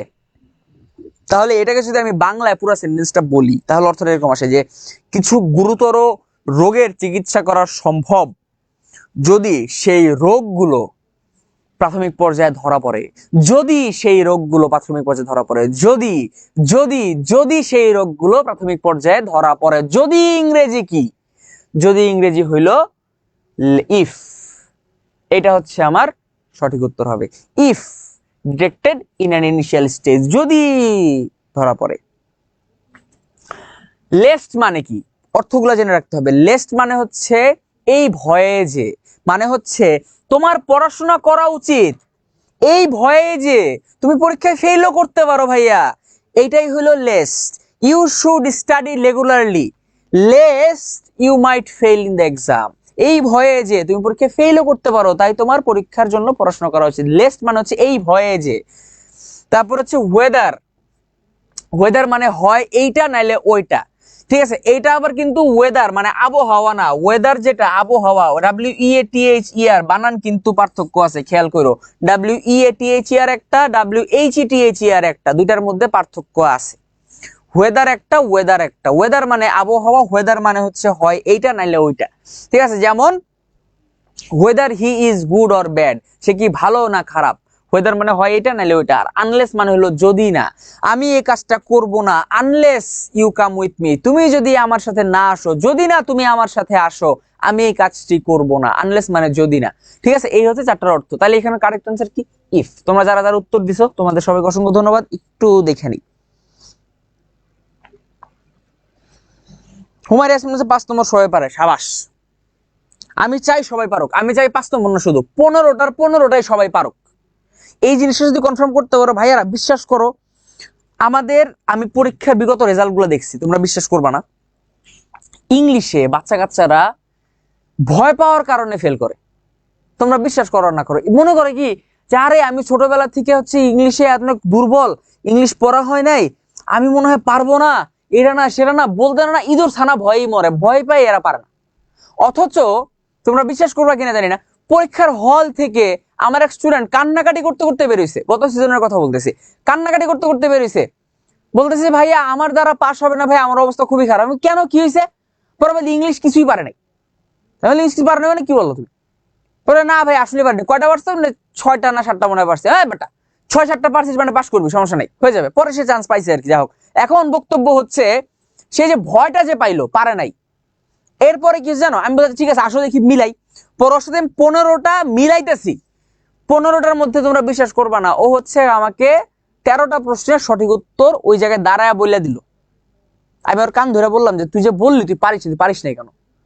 কয় ভাইয়া ভয়ে, ভয়ে মাথা কাজ করে নাই। এই জিনিসটা যে এরকম, এটা আমার মাথাতেই আসে নাই, অথচ আমি পারতাম এটা। চিন্তা করো, শুধু ভয় পাওয়ার কারণে ইংলিশ পরীক্ষাটা হুদাহুদি খারাপ দিয়ে আসছে। এবং আরেকটা সমস্যার ব্যাপার আছে, সেটা হচ্ছে ইংলিশে যদি কারো মার্ক খারাপ হয়, মনে করো তোমার পজিশন মোটামুটি আগে, তুমি বাংলা আর জিকে দিয়ে ভালো একটা মার্ক উঠাই ফেলছো, কিন্তু ইংলিশে তোমার মার্ক কম। তুমি জানো তোমার প্রথম দিকে যে কিছু সাবজেক্ট আছে এই সাবজেক্টগুলো আসে না, এর ঝামেলা একটু পিছনের দিকে সাবজেক্ট চলে আসবে। মনে করো তোমার ইচ্ছা হচ্ছে কি তুমি একটু মানে একটু হাই ফাই সাবজেক্টে পড়তে চাও, সে মনে করো ইকোনমিক্স, ইকোনমিক্স অর্থনীতিতে পড়বো, অনেক দামি সাবজেক্ট, ইকোনমিক্সে পড়বা, ইংলিশে মার্ক নাই, আসবে না। মার্ক অনেক ভালো, তোমার পিছন থেকে একজন সিরিয়াল সেই ইকোনমিক্সে ঢুকে গেছে, তুমি ইকোনমিক্সে যেতে পারলা না, কেন? ইংলিশে মার্ক কম তাই। অতএব ভাইয়া ইংলিশটাতে প্রথম কথা হইলো ভয় পাওয়া যাবে না এবং কনফিডেন্স রাখতে হবে। ইংলিশ কোনো ভয় পাওয়ার জিনিস না রে ভাইয়া। ইংলিশ হ্যাঁ এটা হইতে পারে তোমাদের চর্চার অভাব আছে, এই কারণে তোমরা ইংলিশে হয়তো উত্তর করতে পারতেছো না, তাই বলে এরকম না যে ইংলিশ কখনো পারাই যাবে না। ইংলিশ হচ্ছে সবচাইতে সহজ ভাষাগুলোর মধ্যে একটা, বিশ্বাস করো না করো, হ্যাঁ বলতে পারো যে কইছে আপনার সহজ ভাষা, ডেফিনেটলি সহজ ভাষা। তুমি একটা ভিন্ন ভাষার মানুষকে বাংলা বলতে দিও, কাহিল হয়ে যাবে, বাংলা বলতেই পারবে না এক লাইন, মোটামুটি 1 বছর চেষ্টা করে হয়তো একটা সেন্টেন্স বলতে পারে। একটা মানুষকে তুমি ফ্রেঞ্চ ভাষা বলতে দাও, একটা মানুষকে ল্যাটিন ভাষা বলতে দাও, একটা মানুষকে তোমার বলতে দাও, ওই যে কি বলে ওটার ভুলে গেলাম, গ্রিক ভাষা বলতে দাও বা চাইনিজ বলতে দাও, পাগলায় যাবে। কিন্তু ইংলিশ অনেক সহজ ভাষা, ইংলিশটা আয়ত্ত করা অনেক ইজি। প্রথম কাজ হইলো এটাকে ভয় পাইও না ভাইয়া, ভয় পাইলেই বিপদ, ভয় পাইলেই বিপদ। এই জিনিসগুলো হচ্ছে একটু কমন সেন্স অ্যাপ্লাই করতে শিখো, দেখবা ইজিলি পারতেছো। আশা করি আমার কথা বুঝতে পারছো, তোমাদের সবার অনেক ভালো কিছু হবে জাস্ট যদি এই কনফিডেন্সটুকু রাখতে পারো যে না ইংলিশ একটা খেদের মূলা, ইংলিশ আমার জন্য কিছুই না, ইংলিশে সহজেই পারা যায়। 6 নম্বরটা আসো কি বলছে, I dash to call the customer service of my bank all morning but I cannot get through। আচ্ছা দেখো একটা বিষয় এখানে কি বলছে, এই যে ট্রাই আছে মানে চেষ্টা করতেছে, তাহলে কাস্টমার সার্ভিসে কল দেওয়ার চেষ্টা করতেছে অল মর্নিং, মানে সারা সকাল ধরে কল দেওয়ার চেষ্টা করতেছে, but I can not get through. এইটা একটু খেয়াল করো, এটাও কিন্তু ভাইয়া টেন্সের প্রশ্ন। এটা কিসের? টেন্সের প্রশ্ন। কেমনে টেন্সের প্রশ্ন দেখো, আমি তোমাদেরকে দেখা যাচ্ছে, জিনিসটা ক্লিয়ার হয়ে যাবে একদম। কিভাবে এটা হইলো টেন্সের প্রশ্ন দেখো, আমি সকাল থেকে আমার ব্যাংকের কাস্টমার সার্ভিসে কল দেওয়ার চেষ্টা করতেছি, বলছে ভালো কথা, but I cannot get through, কিন্তু তাদের সাথে যোগাযোগ করতে পারছি না। গেট থ্রু মানে হচ্ছে তাদের সাথে সংযুক্ত হওয়া বোঝাচ্ছে আর কি, তাদের সাথে সংযুক্ত হইতে পারতেছি না। তাহলে সে বলছে I can not get through, আমি সংযুক্ত হতে পারতেছি না, তার মানে এখনো পারতেছে না। I can not get through মানে এখনো সংযুক্ত হতে পারতেছি না, তার মানে এখনো না পারতেছে, মানে সকাল থেকে ফোন দিচ্ছে মানে এখনো ফোন দিচ্ছে। তার মানে কি, সকাল থেকে ফোন দিচ্ছে, এখন পর্যন্ত ফোন দিয়ে যাচ্ছে কিন্তু সে সংযুক্ত হতে পারছে না, তার মানে সে একটা কাজ সকালে শুরু করছে, সকালে কাজটা শুরু হয়েছে, এখনো চলমান আছে। কাজটা সকালে শুরু হয়েছে মানে অতীতে শুরু হয়েছে, অতীতে শুরু হয়ে কাজটা এখনো চলমান আছে কিন্তু কোনো সমাধানে আসতে পারেনি। অতীতে শুরু হয়ে এখনো চলমান আছে, অতীতে শুরু হয়ে এখনো চলমান আছে, এইটা হলো আমার প্রেজেন্ট পারফেক্ট কন্টিনিউয়াস টেন্সের উদাহরণ। অতীতে কোনো কাজ শুরু হয়ে এখনো চলমান আছে, প্রেজেন্ট পারফেক্ট কন্টিনিউয়াস টেন্স, অতীতে শুরু হয়ে এখনো চলমান আছে। প্রেজেন্ট পারফেক্ট কন্টিনিউয়াস টেন্সের গঠন কি ছিল? সাবজেক্ট প্লাস হ্যাভ বিন অথবা হ্যাজ বিন, হ্যাভ বিন অথবা has been plus verb plus ING plus object. এইটা ছিল হচ্ছে আমার প্রেজেন্ট পারফেক্ট কন্টিনিউয়াস টেন্সের উদাহরণ বা গঠন, সরি উদাহরণ না। তাহলে আমার এখানে সকাল থেকে কাস্টমার সার্ভিসে ট্রাই করতেছে কিন্তু এখনো ঢুকতে পারতেছে না, তার মানে কি, তার মানে কাজটা শুরু হয়েছে সকালে, এখনো চলমান অবস্থায় আছে, অতীতে শুরু হয়ে এখনো চলমান অবস্থায় আছে, মানে প্রেজেন্ট পারফেক্ট কন্টিনিউয়াস টেন্সের উদাহরণ। প্রেজেন্ট পারফেক্ট কন্টিনিউয়াস টেন্সের গঠনটা এখানে লিখে দিছি। তাহলে এখানে প্রেজেন্ট পারফেক্ট কন্টিনিউয়াস টেন্স কই আছে দেখো, হ্যাড বিন, হ্যাড কেন থাকবে, হ্যাড বাদ, উড বি ট্রাইং কই থেকে আইলো আল্লাহ জানে, এটা বাদ, ট্রাইড, শুধু ট্রাইড জীবনও হবে না, রইলো বাকি D number, I have been trying to call the customer service of my bank all morning but I cannot get through। Present perfect continuous tense. দেখো তোমার যদি প্রেজেন্ট পারফেক্ট কন্টিনিউয়াস টেন্স সম্পর্কে একটা ধারণা থাকে তাহলে কিন্তু এই প্রশ্ন উত্তর করা কোনো বিষয় না তোমার জন্য, সিম্পল। 6 নাম্বার দেখি তোমাদের ইয়েগুলো একটু দেখি, এই যে ভরপুর অ্যান্সার আসা শুরু করছে, দেখি দেখি দেখি দেখি পড়ি কি বলছে। ইয়ামিন হোসাইন, তারপরে হচ্ছে নুসরাত জাহান, দিশা, তানজু, তারপর হচ্ছে গিয়া সুব্রিয়া সুলতানা, আচ্ছা, তারপর ইতু, সামি, এরপর হচ্ছে ইশরাত জাহান, তাসনুবা তিশা, এরপরে একজন নাম লিখছে, কি ভাষা লিখছে আমি জানি না, কোরিয়ান মনে হয়, পড়তে পারি নাই। ছোয়া ইসলাম, নুরুন নাহার ইসলাম, আফরিদা বিনতে ফারুক, তারপর হচ্ছে গিয়ে মনীষা, এরপর হচ্ছে গিয়ে বিটিএস লিডার। ওকে, তারপরে সুমাইয়া শিমু, এরপর হচ্ছে গিয়ে তিয়ানমি, রিমা ইসলাম, ফায়াদ, ওয়াইটি হক, আয়শা মিম, নাদিয়া ইসলাম, মেহেন্দি ঋদ্ধ, তারপরে হালিমা আক্তার, এরপরে মোস্তাফিজুর, সুপ্রভাত, ফারিহা, হুমায়রা ইয়াসমিন, রোজি, ইত্যাদি ইত্যাদি, আরো অনেকে। আচ্ছা, রাতের সুত্তারা নামে একজন আছে, ভেরি গুড। তো তোমরা যারা যারা ডি লিখছো উত্তর, তোমাদের সবার উত্তর সঠিক, তোমাদেরকে ধন্যবাদ। ডান। পরেরটা 7 নম্বর। 7 নম্বরে কি বলছে? Dash the hustles and bustles of the city she has found a peaceful park to take rest. আচ্ছা, তাইলে আসো, এই জিনিসটা উত্তর করার আগে পয়লা কাজ যেটা করব সেটা হচ্ছে এটাকে চলো আমরা ধাপ করে অনুবাদ করে ফেলি। সেন্টেন্সটা কি কইলো, আসলে কি বলতে চাইলো, এটা একটু আমরা দেখি। কি বলছে? বলছে যে dash the hustles and bustles of the city, অর্থাৎ শহরের কোলাহল। হাসলস এন্ড বাসলস মানে হলো কোলাহল, ঠিক আছে? পুরোটা একটা শব্দ, এটাও একটা ইডিয়ম। হাসলস এন্ড বাসলস মানে হলো কোলাহল। আমি আরো সুন্দর করে বলতে পারি হাউকাউ। শহরের হাউকাউয়ের মধ্যে she has found a peaceful park to take rest, সে একটি শান্তিপূর্ণ পার্ক পেয়েছে যেখানে সে রেস্ট নিতে পারে, আমাদের রমনা পার্কের মতো। আচ্ছা, দেখো এখানে অর্থগুলো একটু খেয়াল করো। নেভারদিলেস মানে হচ্ছে, যদি নেভারদিলেস এখানে দেই তাহলে এরকম অর্থটা এরকম হবে যে সিটিতে অনেক বেশি কোলাহল হওয়া সত্ত্বেও সে একটা পার্ক পাইছে। ঘটনা হচ্ছে পার্ক কি সিটির বাইরে? পার্ক তো সিটির বাইরে না, সিটির মধ্যেই। তাহলে সিটির মধ্যে কোলাহল থাকা সত্ত্বেও সে একটা পার্ক পাইছে, ঠিক আছে? তাহলে তো এরকম অর্থ হয়েছে সে বাইরে গিয়া পার্ক পাইছে, হইল না তো। সিন্স, যেহেতু সিটির মধ্যে অনেক কোলাহল তাই সে একটা পার্ক পাইছে, এটাও কোনো মিনিং দিল না।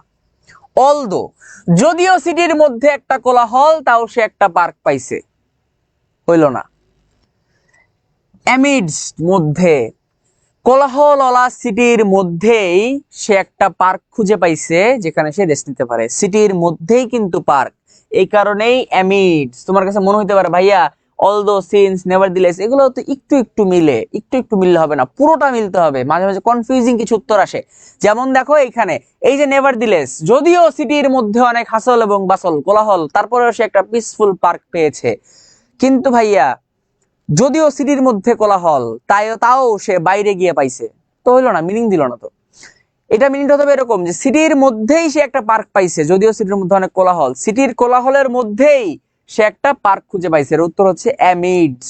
অ্যামিডস মানে মধ্যে, সিটির কোলাহলের মধ্যেই সে একটা পার্ক খুঁজে পাইছে যেখানে সে রেস্ট নিতে পারে। 7-এর এ নাম্বার। এখানে তোমার কি করতে হবে জানো? এইখানে যে কাজটা করতে হবে সেটা হচ্ছে, একজন বলছে যে রান্না করতে করতে ক্লাস করতেছে, খাইছে আমারে। শোনেন ভাইয়ারা, যারা যারা অ্যাডমিশন পরীক্ষার্থী আছেন, আপনারা একটু 3টা মাস পড়াশোনার পিছনে, নিজের পিছনে একটু টেবিলে সময় দেন। এই রান্না বান্না করে তারপরে হচ্ছে গিয়া বন্ধুদের সাথে সময় কাটায় এই জিনিসগুলো সময় নষ্ট করা যাবে না, ঠিক আছে? আল্লাহ সর্বনাশই করছে আমাদের নোমান স্যার, কিন্তু কষ্ট পাইছে। নোমান স্যার কষ্ট পাইছে। নোমান স্যার, আমি খুবই দুঃখিত, আমি আপনার কমেন্টটা দেখতে পাইনি, এই কারণে আমাকে শাস্তি দিলে দিতে পারেন, শাস্তি প্রদান করা হোক। আমি আপনার কমেন্টটা দেখতে পাইনি, এই জন্য আমাকে মাফ করে দিয়েন স্যার। আমি আপনার কমেন্টটা মাত্র পড়ে ফেললাম যে স্যার আপনি ক্লাস করেন, স্যার আপনি রাগ করেন না, আপনি আমাদের সাথে ক্লাসে থাকেন, আপনি থাকলে আমারও ভালো লাগবে, স্টুডেন্টদেরও ভালো লাগবে, সবারই ভালো লাগবে। Welcome to our class sir. আচ্ছা,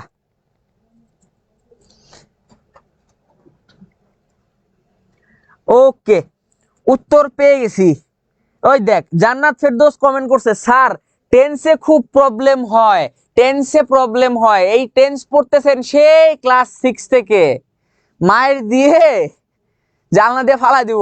টেন্সে প্রবলেম কিভাবে হয় একটা স্টুডেন্টের? ক্লাস 6 থেকে টেন্স পড়তেছো তোমরা, কেমনে টেন্সে প্রবলেম হয় বলো? টেন্সের উপরে বিস্তারিত ক্লাস নিছি এডুকেডমি স্কুলের ওয়েবসাইটে এবং ইউটিউব চ্যানেলে আপলোড করা আছে, ক্লাসগুলো দেখে নিও নিজ দায়িত্বে। আর যাদের যাদের টেন্সে এখনো প্রবলেম, রেকর্ড ক্লাস করবা না, তাদের জন্য কিন্তু 2 ইউনিটের কোর্স আছে, চাইলে দেখতে পারো। ওকে, ডান। চলে আসো 8 নম্বরে, if Rana had not been imprison. আমাদের রানাকে যদি ইমপ্রিজন, কারাবন্দী না করা হইতো, যদি তাকে কারাবন্দী না করা হইতো, হি ড্যাশ আ হিরো। আচ্ছা দেখো, এইখানে একটা কাহিনী আছে। এইখানে যে কাহিনীটা, সেটা হচ্ছে যদি রানাকে ইমপ্রিজন, কারাবন্দী না করা হইতো, এটাকে বলা হয় ফিউচার ইন পাস্ট। এটাকে ফিউচার ইন পাস্ট মানে ব্যাপারটা হচ্ছে ভবিষ্যতে কোনো একটা ঘটনা ঘটতে পারতো কিন্তু সেটা ঘটে নাই, এই ধরনের ঘটনাকে বলা হয় ফিউচার ইন পাস্ট। সে একজন হিরো হইতো না। দেখো, হি হ্যাড নট বিকাম যদি দাও, তাইলে এর অর্থ আসবে সে হিরো হয় নাই। আমার এখানে এটা লাগবে না, লাগবে হচ্ছে সে হিরো হইতে পারতো না। তারপরে যদি এটা দাও, উইল নট বিকাম, এটার অর্থ আসে যদি রানাকে ইমপ্রিজন করা না হইতো তাহলে সে হিরো হবে না। কেমন কথা, মিলল না। Has not become, if Rana had not been imprison, রানাকে যদি বন্দি করা না হইতো, রানা হিরো হয় নাই। কেমন মিনিং দিল এটা? এখানে মিনিং লাগবে কি, যদি রানাকে ইমপ্রিজন না করা হইতো, সে হিরো হইতে পারতো না। ভবিষ্যতে কিছু একটা হইতে পারতো কিন্তু সেটা হয় নাই, সে হিরো হইতে পারতো না। তার হিরো হওয়ার, ভবিষ্যতে তার হিরো হওয়ার কথা ছিল না, তার ভবিষ্যতে হিরো হওয়ার কথা ছিল না, কিন্তু সে হিরো হয়ে গেছে। তার হিরো হওয়ার কথা ছিল না কিন্তু সে হিরো হয়ে গেছে।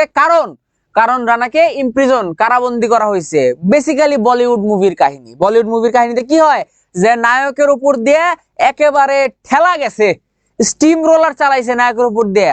স্টিম রোলার চালানোর পরে নায়ক কি হয়েছে, সে হিরো হয়ে গেছে। এখানে ঘটনাটা সেম। যদি রানাকে বন্দি করা না হইতো, রানা ভবিষ্যতে হিরো হইতো না, কিন্তু রানা হিরো হয়ে গেছে। রানা ভবিষ্যতে হিরো হইতো না, ওইটা আমার মিনিং দেয় শুধুমাত্র future in past. Future in past কি জিনিস?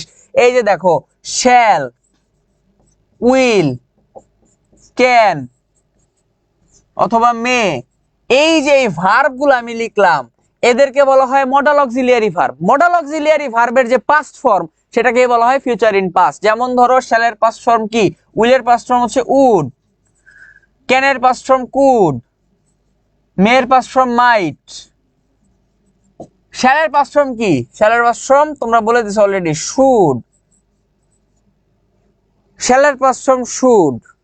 কে বলছে শ্যালের পাস্ট ফর্ম শুড? শ্যালের পাস্ট ফর্ম কখনোই শুড না। শুড একটা শব্দ আছে, ভালো কথা, কিন্তু শ্যালের পাস্ট ফর্ম শুড না। যদি শ্যালের পাস্ট ফর্ম শুড হইতো, হ্যাঁ বলতে পারো যে ভাইয়া উইলের পাস্ট ফর্ম উড, ক্যানের পাস্ট ফর্ম কুড, তাহলে শ্যালের পাস্ট ফর্ম শুড হবে না কেন? হবে। যদি শ্যালের পাস্ট ফর্ম শুড হয়, তাহলে মেয়ের পাস্ট ফর্ম আমি মুড দিয়ে দিব, MOULD, মুড দিও, হবে না তো। কেন? কারণ হচ্ছে শুড একটি আলাদা শব্দ। শুড মানে হলো উচিত। হ্যাঁ, শুড নিজে একটা মডাল অক্সিলিয়ারি ভার্ব, ঠিক আছে, কিন্তু শ্যালের পাস্ট টেন্স শুড না। শ্যালের পাস্ট টেন্স কি জানো? শ্যালের পাস্ট টেন্স হচ্ছে উড। শ্যালের পাস্ট টেন্সও যা, উইলের পাস্ট টেন্সও তা, উড। ক্যানের পাস্ট টেন্স কুড, মেয়ের পাস্ট টেন্স মাইট। ঝামেলা শেষ। এখন ঘটনা হচ্ছে, যখনই কোনো সেন্টেন্সের মধ্যে এই উড, কুড, মাইট ব্যবহার করা হয়, সেটাকে আমরা বলি ফিউচার ইন পাস্ট। ন্যারেশন যখন পড়াবো তখন এই জিনিসটা দেখবা, তোমরা যারা যারা পেইড ব্যাচ আছো তাদের জন্য আর কি। যাই হোক, তো ফিউচার ইন পাস্টের ক্ষেত্রে আমাদের হচ্ছে উড ব্যবহার হয়। ফিউচার ইন পাস্ট মানে ও ভবিষ্যতে একটা ভিন্ন ঘটনা ঘটতে পারতো কিন্তু সেটা ঘটে নাই, এরকম হলে ফিউচার ইন পাস্ট বলে। তাহলে he would not have become a hero, Rana hero হইতে পারতো না। If Rana had not been imprison, যদি রানাকে বন্দি করা না হইতো, he would not have become a hero, Rana hero হইতে পারতো না। এই হচ্ছে কি আমাদের 8 নম্বরটা। তাইলে দেখো, এটা কই থেকে আসলো? Future in past. Future in পাস্টে আমরা মূলত পড়ি হচ্ছে ন্যারেশনের মধ্যে।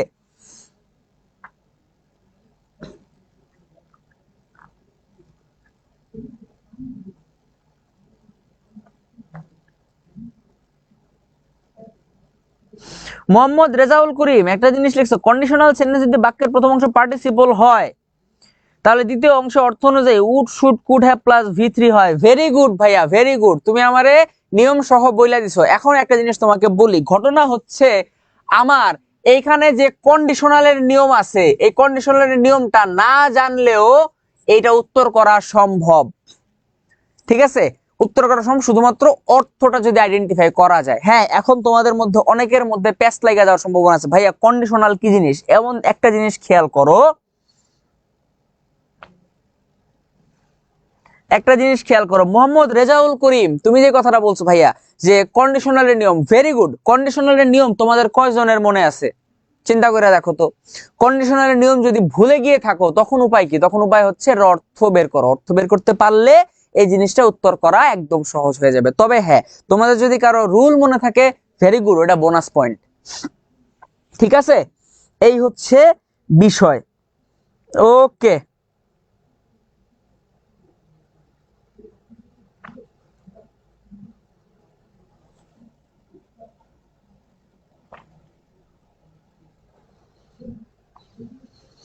ঠিক আছে, দেখলাম। নোমান ভাইয়ার ক্লাস কবে? নোমান ভাইয়ার ক্লাস হচ্ছে আগামী, মনে করি নোমান ভাইয়ার ক্লাস হচ্ছে সোমবার, পরশুদিন। আজকে কি বার? আজকে শনিবার, পরশুদিন নোমান ভাইয়ার ক্লাস সন্ধ্যা 7টার সময় এডুকেটম স্কুলের পেজে, সবাই চোখ রাখেন। ওকে, এরপরে 9 number, many people are increasingly interested in sustainable living which has sparked are dash in eco friendly product. এইটা হচ্ছে মোটামুটি ভোকাবুলারির প্রশ্ন। ভোকাবুলারি জানলে এটা উত্তর করা সম্ভব। কিভাবে ভোকাবুলারির প্রশ্ন একটু খেয়াল করে দেখো।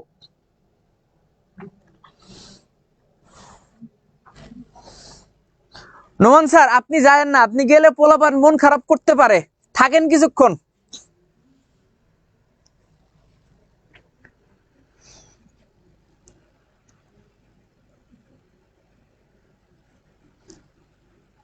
ওকে, মেনি পিপল আর ইনক্রিজিংলি, আচ্ছা এখানে একটা ঝামেলা হয়েছে,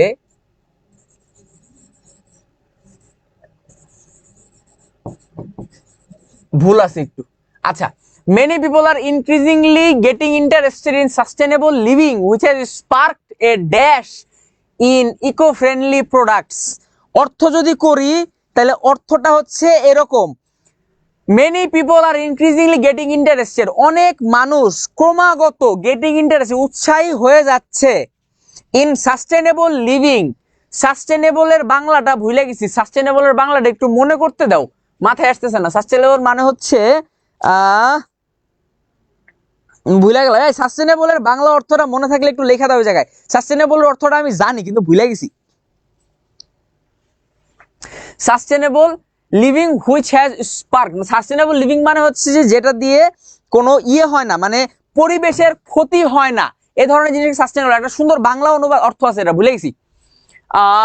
সাস্টেনেবলের বাংলা জানি কি মনে নেই। আচ্ছা, sustainable living which has spark, spark মানে হচ্ছে গিয়া হঠাৎ করে বেড়ে গেছে, spark are dash in eco friendly products, তৈরি হয়েছে। ও টেকসই, এই যে Rahman Arif, thank you thank you. Sustainable মানে টেকসই, টেকসই, ভেরি গুড, মনে পড়ছে। সাস্টেনেবল মানে হচ্ছে টেকসই। ধন্যবাদ ধন্যবাদ রহমান আরিফ, উত্তরের জন্য ধন্যবাদ ভাইয়া। সাস্টেনেবল বাংলা হচ্ছে টেকসই, তোমরা সবাই জানো মিনিংটা, আমি ভুলে গেছিলাম। যাও, সাস্টেনেবল লিভিং, সাস্টেনেবল হচ্ছে টেকসই জীবনযাত্রা, মানে হচ্ছে যেটা পরিবেশের কোনো ক্ষতি করবে না। এই জিনিসটা করার জন্য ইকো ফ্রেন্ডলি, পরিবেশ বান্ধব প্রোডাক্টের একটা কি হয়েছে, ডিক্লাইন। ডিক্লাইন মানে হচ্ছে নিম্ন মুখে ধাবিত হওয়া, মানে কইমা যাওয়া। ওই পরিবেশ বান্ধব পণ্যের ব্যবহার কি কমে গেছে? না, কমে নাই। পরিবেশ বান্ধব প্রোডাক্ট, ক্যাটাস্ট্রফি মানে ধ্বংস, ধ্বংস হয়ে গেছে? না, ধ্বংস হয় নাই। পরিবেশ বান্ধব প্রোডাক্টের কি সার্জ মানে হঠাৎ বৃদ্ধি, তীব্র বৃদ্ধি হয়েছে? হ্যাঁ হয়েছে। আরেকটা তাও ডি নাম্বারটা দেখি, আন্ডারস্ট্যান্ডিং। আন্ডারস্ট্যান্ডিং জীবনও হবে না, এটা আন্ডারস্ট্যান্ডিং মানে বুঝতে পারা, এটা বুঝার কি হলো? এখানে হচ্ছে মানুষ প্রোডাক্ট বা পণ্য সংগ্রহ করতেছে, না বোঝার তো কিছু নাই। তার মানে সার্জ, সার্জ মানে হচ্ছে ব্যাপক বৃদ্ধি, ব্যাপক গ্রোথ, অনেক তীব্র বৃদ্ধিকে বলা হয় সার্জ। ঠিক আছে, spark a surge in eco friendly products. তোমাদের এখানে কাজ কি খেয়াল করো, যদি ভোকাবুলারিটাতে একটু দক্ষ হইতে পারো ভাইয়ারা, খুবই সহজ, একটু প্র্যাকটিস লাগে খালি। ভোকাবুলারিটাতে একটু দক্ষতা অর্জন করতে পারলে এই ধরনের প্রশ্ন অ্যান্সার করা কোনো বিষয়ই না, বিশ্বাস করো। এই হচ্ছে ব্যাপার। 9 এর উত্তর হবে সি, 9 এর সি, সি সি সব সি। সাবাস সাবাস। ওকে, সাদিয়া কবির, রায়হান, জিএম নাজমুস সাকিব, তারপরে হচ্ছে তানহা সাথী বলছে আমি আগে কইলাম নাম হইল রহমান। আহারে খুবই দুঃখিত রে আপু, তোমার কমেন্টটা যে লাভ দিয়ে উপরে উঠে গেছে এটা তো আমি খেয়াল করিনি, খুবই দুঃখিত। চোখের সামনে যে কমেন্টটা ফার্স্ট পড়ছে ওই কমেন্টটা নিছি আমি, খুবই দুঃখিত, মাফ করে দিও, আমার ভুল হয়েছে। তানহা সাথী, শাউট আউট টু ইউ। আচ্ছা, 9 নাম্বার শেষ, এরপরে আসি 10 নাম্বারে। 10 নম্বরে বলছে দ্য অ্যান্টোনিম অফ রাইগোরাস। এই যে সিনোনিম অ্যান্টোনিম বলছি, যে বারবার বলছি ভাইয়া, দুইটা প্রশ্ন আসে, তৃতীয় প্রশ্নটা চলে আসছে। 1 নম্বরে ছিল সিনোনিম, 2 নম্বরে আসছে কি অ্যান্টোনিম। এবার আসো রিগোরাস বা রাইগোরাস, যেটা উচ্চারণ করো দুটোই কারেক্ট, রিগোরাস বা রাইগোরাস। সঠিক অ্যান্টোনিম কোনটা হবে? রাইগোরাসের সঠিক উত্তর কি বা অ্যান্টোনিম কি? Challenging, flexible, ravenous, dominating. সঠিক উত্তর কি হবে? একটু ভাবনা চিন্তা করে আমাকে উত্তরটা দাও। রাইগোরাসের অর্থটা সবাই, অর্থটা আমাকে লিখো কমেন্ট বক্সে। উত্তর তোমরা পারবা আমি জানি, উত্তর লেখার আগে এগুলোর অর্থ লেখো। রাইগোরাস অর্থ কি, চ্যালেঞ্জিং অর্থ কি, ফ্লেক্সিবল অর্থ কি, রেভেনাস অর্থ কি, ডমিনেটিং অর্থ কি, প্রত্যেকটা অর্থ একটা একটা কমেন্টে আমাকে লিখো, আমি দেখি তোমাদের কাছ থেকে শুনি অর্থটা তোমরা জানো কিনা। 10 এর, ওরে বাবা বাবা, উত্তর চলে আসছে 10 এর বি, ফ্লেক্সিবল। রাইগোরাস মানে হচ্ছে, সরি কাটে দিছি কেন, রাইগোরাস মানে হচ্ছে গিয়া তীব্র, কঠিন, শক্ত, অনেক বেশি যেটাতে পরিশ্রম হয় সেটাকে বলা হয় রাইগোরাস। কঠিন পরিশ্রম, রাইগোরাস ওয়ার্কআউট, কঠিন ট্রেনিং, কঠোর, ভেরি গুড। রাইগোরাস মানে কঠোর, GM Nazmul Sakib. Challenging, challenging মানে হচ্ছে গিয়া দুর্যোগপূর্ণ বা হচ্ছে প্রতিযোগিতাপূর্ণ, চ্যালেঞ্জিং। ফ্লেক্সিবল, ফ্লেক্সিবল মানে বলে না যে রুটিনটা একটু ফ্লেক্সিবল করলে ভালো হয় স্যার। ফ্লেক্সিবল মানে কি? সহনশীল, সহনীয়। রিগোরাসের উল্টাটা ফ্লেক্সিবল। রেভেনাস, রেভেনাস মানে হচ্ছে গিয়ে তীব্র, কঠিন। তারপরে ডমিনেটিং, ডমিনেটিং মানে কারো উপরে কর্তৃত্ব জারি করা, ডমিনেটিং। এই প্রত্যেকটা হচ্ছে আমাদের ভোকাবুলারি থেকে আসে। সিনোনিম অ্যান্টোনিমের জন্য ভালো করে ভোকাবুলারি পড়তে হয়, ভোকাবুলারিটা পড়লে ইনশাআল্লাহ এগুলা উত্তর করা সম্ভব। আফ্রিদা বিনতে ফারুক, ভালো উত্তর, সঠিক উত্তর। শাহানা আক্তার, নুসরাত জাহান, এরপরে তিয়ান মি, তারপরে ছোয়া ইসলাম। 9 এর সি, এখন উত্তর দিলে তো হবে না ভাইয়া, চলে গেছে সি। সাদিয়া কবির, রায়হান, এরপর হচ্ছে গিয়া মেহেদি ঋদ্ধ স্বর্ণা, মেহেন্দি ঋদ্ধ। আচ্ছা, তোমার নাম উচ্চারণ করা একটু জটিল হয়ে যেতেছে ভাইয়া, একটু বাংলায় আমাকে বানানটা লিখে দিও, তাহলে আমার উচ্চারণ করতে সহজ হবে। শেষ। তারপরে এটা দেখো 11 number, meet me dash the metro station by half an hour. প্রিপোজিশনের একটা উৎকৃষ্ট উদাহরণ, সবগুলার এই সঠিক উত্তর মনে হয়, কি এক যন্ত্রণা।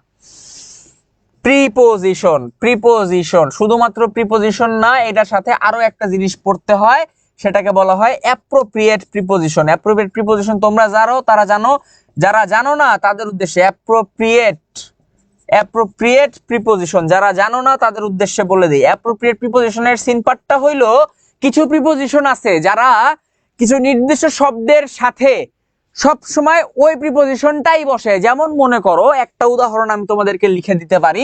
মনে করো আমি লিখলাম হ্যাঙ্কার, HANKER, হ্যাঙ্কার। তোমরা যারা যারা হচ্ছে অ্যান অনেস্ট ম্যান এই ধরনের কোন প্যারাগ্রাফ পড়ছো, তোমরা এই প্যারাগ্রাফের মধ্যে শব্দটা পাওয়ার কথা। হ্যাঙ্কার, হ্যাঙ্কার মানে কি? হ্যাঙ্কার মানে হচ্ছে কোনো কিছুর পিছনে ছুটে বেড়ানো, কোনো কিছুর পিছনে বা কোনো কিছুর জন্য তীব্র আকাঙ্ক্ষা করা। হ্যাঙ্কার মানে কোনো কিছুর জন্য তীব্র আকাঙ্ক্ষা করা বা কোনো কিছুর পিছনে ছুটে বেড়ানো, হ্যাঙ্কার। হ্যাঙ্কারের সাথে যেই অ্যাপ্রোপ্রিয়েট প্রিপোজিশনটা বসে সেটা হচ্ছে হ্যাঙ্কার আফটার। এই দেখো হ্যাঙ্কার আফটার, বিষয়টা হচ্ছে হ্যাঙ্কারের সাথে আফটার ব্যতীত আর কোন প্রিপোজিশন বসে না, হ্যাঙ্কারের সাথে আফটার কেই বসতে হবে। এই হচ্ছে অ্যাপ্রোপ্রিয়েট প্রিপোজিশন, ঠিক আছে। তারপরে হচ্ছে যেমন ধরো আরেকটা, পুট আউট, পুট আউট। আরেকটা জিনিস লিখে দিই তোমাকে, দেখো PUT পুট, তারপরে OUT আউট, পুট আউট। এটাও একটা অ্যাপ্রোপ্রিয়েট প্রিপোজিশন। কেন জানো? এই পুট আউট যখন লিখবা তখন এটা একটা ভিন্ন অর্থ দিবে। পুট মানে তো রাইখা দেওয়া, আউট মানে বাইরে, তাহলে পুট আউট কি বাইরে রাইখা দেওয়া না। পুট আউট মানে হলো কোনো কিছু নিভায়া ফেলা। আগুন জ্বলতেছে, একটা ফু দিয়ে নিভায়া ফেললা। লাইটার জ্বলতেছে, নিভায়া ফেলা। এই লাইটারের কথা বলা যাবে না, সরি। মোম জ্বলতেছে, ফু দিয়ে নিভায়া ফেললা, এগুলাকে বলে পুট আউট। তারপরে আরেকটা দেখো, put on, put on.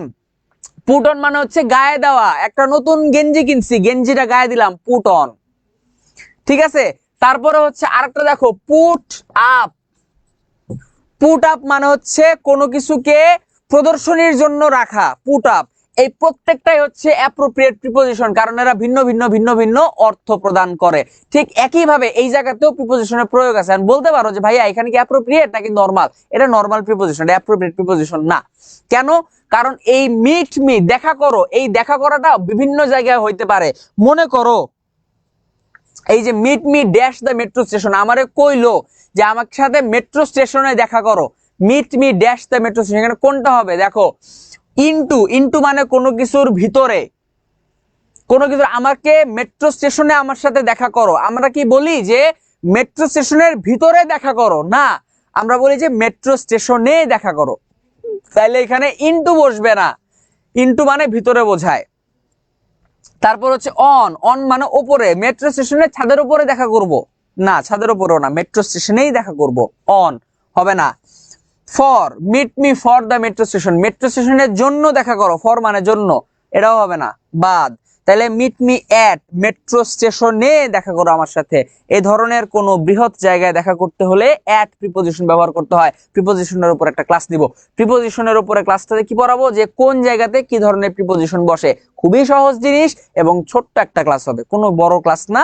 Just তোমাদেরকে দেখাই দেবো কোথায় কোন প্রিপোজিশন বসে, সাথে অ্যাপ্রোপ্রিয়েট প্রিপোজিশনটাও একটু করে দেখাই দেবো। অ্যাপ্রোপ্রিয়েট প্রিপোজিশনের একটা লিস্ট আছে আমার কাছে, ওই লিস্টটা দিয়ে দিব, ওই লিস্টটা দেখে একটু পড়ে ফেলবা, ইনশাআল্লাহ প্রিপোজিশনে আর আটকাবা না, এটা শিওর। ঠিক আছে, এই হচ্ছে বিষয়। তাহলে 11 এর ডি, ভরপুর অ্যান্সার চলে আসছে।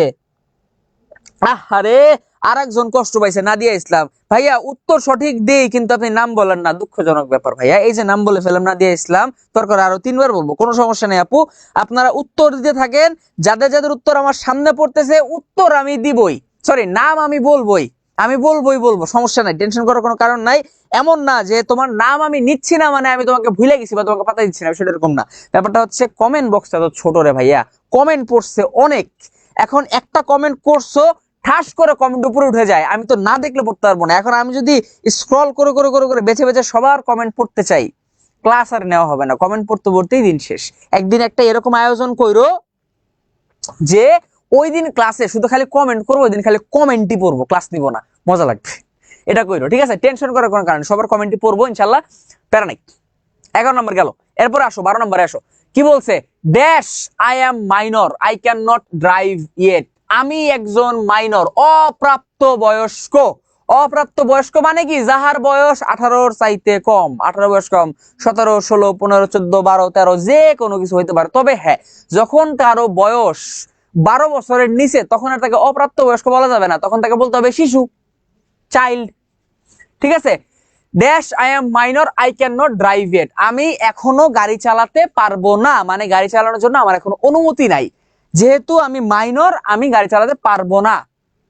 আচ্ছা, এবার তাহলে উত্তর কি হবে? Being I am minor, being এর সাথে সাবজেক্ট কখনো বসে না, বিইং এর সাথে সাবজেক্ট বসে না, তাইলে এটা হবে না, বাদ। ডিউ, ডিউ এর সাথে অলওয়েজ একটা টু প্রিপোজিশন বসে, ডিউ টু, এটা একটা অ্যাপ্রোপ্রিয়েট প্রিপোজিশন। ডিউ এর সাথে অলওয়েজ টু বসে, ডিউ এর সাথে টু বসে, টু নাই জায়গায়, তাহলে এটাও বাদ। এভিডেন্টলি, এভিডেন্টলি মানে হচ্ছে গিয়া যেটা প্রমাণিত, এভিডেন্টলি মানে প্রমাণিত, এভিডেন্টলি দিতে পারো, এভিডেন্টলি আই এম মাইনর। এখন এভিডেন্টলির সাথে একটা দ্যাট থাকে, evidently that I am minor, that নাই মানে এভিডেন্টলিও বাদ। বাকি রইল কি? সিন্স, সিন্সের বাংলা যেহেতু, সিন্সের বাংলা যেহেতু আমি একজন মাইনর, আমি একজন অপ্রাপ্ত বয়স্ক, আমার বয়স 17 বছর 11 মাস 29 দিন, এখনো 18 বছর হয় নাই, আমি এখনো গাড়ি চালাতে পারবো না। আর যেহেতু, since I am minor, I can not drive yet, simple answer, শেষ। দেখি উত্তরগুলা একটু নাড়াচাড়া দেই, নাহলে আবার কে কখন কষ্ট পাওয়া যাবা ঠিক নাই। দেখি কই গেল রে, ওরে বাবা কত অ্যান্সার। ওকে, ফায়াদ, ফারজানা, এরপর হচ্ছে নাজমুস সাকিব, এরপর ইয়ামিন হোসেন, এরপর নুসরাত, শাহানা আক্তার, আয়েশা, তাহমিদ, তানিশা, উম্মে ওমর, সজন সরকার, তারপরে সোনালী, ইতু, এরপরে ইয়ামিন, ছোয়া, মেঘ, আমিনা খাতুন, নাজিম উদ্দিন, শাকিল। এরপরে হচ্ছে যে বিটিএস লিডার। আরে আপনার নেটের সমস্যা হচ্ছে, ডিসকানেক্ট করে আবার কানেক্ট করেন, মাঝে মাঝে হয়, না হলেও রেকর্ড করে নিতে পারবেন, কোনো সমস্যা নেই ভাইয়া। তারপরে ইশরাত, এরপরে হচ্ছে আর কই, নাফিসা, মাহমুদুল্লাহ, এরপরে মোস্তাফিজুর, কল্পনা, শাহাদত হোসেন উত্তর দেন নাই, জিজ্ঞেস করছেন রিটার্নের জন্য কি করবো, এই বেটা রিটার্নের কাজ নিব, রিল্যাক্স। হাদি, এরপরে হচ্ছে আর কই, আরে বাপরে বাপ, তাবাসসুম জান্নাত বলছে ভাইয়া কোনো কমেন্ট দেখে নাই, 100টা কোশ্চেন করছিলাম, একটা রিপ্লাই পাইনি, জায়গা খোদা রে, আমারে উঠাও। আচ্ছা যাই হোক, 12 নম্বর গেল, 13 নম্বর। The firefighters worked for 5 hours to এই প্রশ্নটার উত্তর আমি না দেখেই কিন্তু বলে দিছি। দেখো এইখানে কিন্তু উত্তরটা দেওয়া আছে, আমি বলবো না এটার উত্তর কি, তোমরা কমেন্টে লেখো, এবার আমি খালি কমেন্টই পড়বো, উত্তর দাও।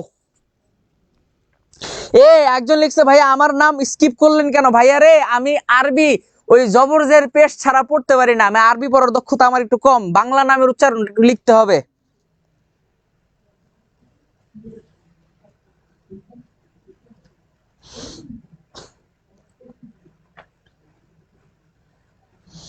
ওকে, যাক আপনার নামের বানান উচ্চারণ ফাইনালি পাওয়া গেছে, মেহেন্দি রিদ্ধা স্বর্ণা, চমৎকার নাম। স্বর্ণা সাহেব আপনার উত্তর সঠিক হইয়াছিল। 12ডি। এই যে মার্জিয়া তোয়া মাত্র সামনে পড়লো, বলতেছে যে জীবনও পড়ে না, কি এক দুঃখ রে ভাই। আচ্ছা 13 সি উত্তর পাওয়া গেছে, 13 সি যারা যারা উত্তর হচ্ছে কামরুন নাহার, ধন্যবাদ কামরুন নাহার। আপনার অ্যারাবিকে যেহেতু নামটা লেখা, আমি অ্যারাবিক অত ভালো পড়তে পারি না, আপনার তাবিব ভাইয়া ভালো পারেন, নোমান ভাইয়া ভালো পারেন, কিন্তু আমি অ্যারাবিকে আমি একটু দুর্বল, এটা আমার একটা ব্যর্থতা। কিন্তু কামরুন নাহার আপনার নামটা আমি এখন থেকে ঠিকমতো উচ্চারণ করবো ইনশাল্লাহ, কোনো সমস্যা নাই। আচ্ছা মুবাশির, শাহানা, আফরিন, তারপরে হচ্ছে কি মরিয়ম, তারপরে তানহা, ইসমাইল, যারা বাটা ইসমাইল আমারে লিখছে যে পুট অফ, 13 কেমনে হবে রে, 13 সি নাম্বার আমি তোকে বলে দিলাম, পুট আউট মানে হচ্ছে আগুন নিভানো, fire 5 hours to dash the blaze, blaze মানে আগুন, আগুন নিভানোর জন্য 5 ঘন্টা কাজ করছে, পুট অফ কই থেকে আসলো, 13 সি হবে, 13 যে বলছো কান টাইনা ছেড়ে ফেলবো একদম। হ্যাঁ এবার ঠিক আছে, যারা যারা উত্তর দিচ্ছ যে পুট আউট, তাদের উত্তর ঠিক আছে, প্রত্যেকের উত্তর সঠিক। যারা যারা আমাকে অপবাদ দিচ্ছ যে আমি কমেন্ট পড়ি না, তাদের উত্তরও সঠিক, প্রত্যেকের উত্তর সঠিক।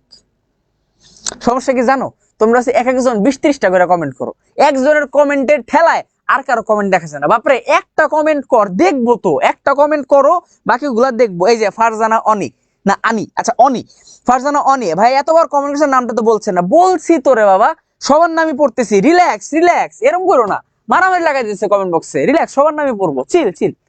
আচ্ছা 13 নম্বর শেষ। দাঁড়াও দাঁড়াও, এটা একটু বলে দিই, এটা হচ্ছে গিয়া তোমার appropriate preposition, APPRO, appropriate preposition, এটা অ্যাপ্রোপ্রিয়েট প্রিপোজিশনের প্রশ্ন। তারপর হচ্ছে 14, he went to the hospital after dash on the head with a bottle. আচ্ছা এবার দেখো, he went to the hospital, সে হাসপাতালে গেল, after receive a hit, after receive a hit, এখানে ঘটনাটা হচ্ছে দেখো, এখানে বলছে হি ওয়েন্ট, তার মানে এইখানে আমার প্রেজেন্ট ইনডিফিনিট মানে ভার্বের যে বেস ফর্ম সেটা কোনোভাবেই হবে না, এটা বাদ। তারপরে দেখো he went to the hospital after hitting on the head, after hitting, সে কি তার নিজের মাথা গিয়ে নিজে বাড়ি দিছে, দেয় নাই, তার মানে হিটিংও হবে না। এখানে যদি হিটিং দাও, যদি হিটিং আমি দিতাম তাহলে অর্থটা হয়ে যাইতো, এটা একটা অ্যাক্টিভ ভয়েসের সেন্টেন্স হয়ে যেত। অ্যাক্টিভ ভয়েস মানে সে তার নিজের মাথা গিয়ে নিজেই বোতলের মধ্যে মেরে দিছে, এটা যদি হইতো তাইলে হিটিং দেওয়া যেত, কিন্তু সে তো তার নিজের মাথাকেও নিজে গিয়া বাড়ি দেয় না, তাহলে হিটিং হবে না। আফটার হিট হবে না, কারণ এই সেম কারণে রিসিভ আ হিট যে কারণে হয় না, রিসিভ মানে হচ্ছে ওই যে প্রেজেন্ট ইনডিফিনিট হবে না, ঠিক একইভাবে এখানে শুধু হিটও হবে না, এটা হবে একটা প্যাসিভ ভয়েসের সেন্টেন্স, কারণ তার মাথায় সে বাড়ি দেয় নাই, একটা বোতল আইসা তার মাথার মধ্যে বাড়ি মারছে।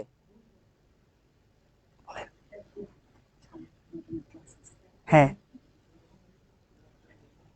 ওকে, আচ্ছা, একটা বোতল আইসা তার মাথার মধ্যে বাড়ি মারছে, তাহলে সে কিন্তু এখানে বাড়ি মারার কাজটা কিন্তু সে করে নাই, হি করে নাই, কাজটা করছে বোতল। তাহলে হি হচ্ছে এখানে আমার অবজেক্ট। অবজেক্ট যদি শুরুতে থাকে তাহলে এটা প্যাসিভ ভয়েসের সেন্টেন্স। প্যাসিভ ভয়েসের সেন্টেন্স মানে এখানে এই যে বি ভার্ব আসবে তারপরে হিট, তাহলে বিং হিট। 14 নম্বরের ডি হচ্ছে আমার সঠিক উত্তর। শেষ, সিম্পল, কমপ্লিট। এবার আসো তোমাদের কমেন্টগুলো একটু পড়ি, নাহলে আবার মারামারি লাগাই দিবা। ওরে বাবা কত কমেন্ট রে ভাই, দাঁড়াও দাঁড়াও একটু একটু একটু একটু।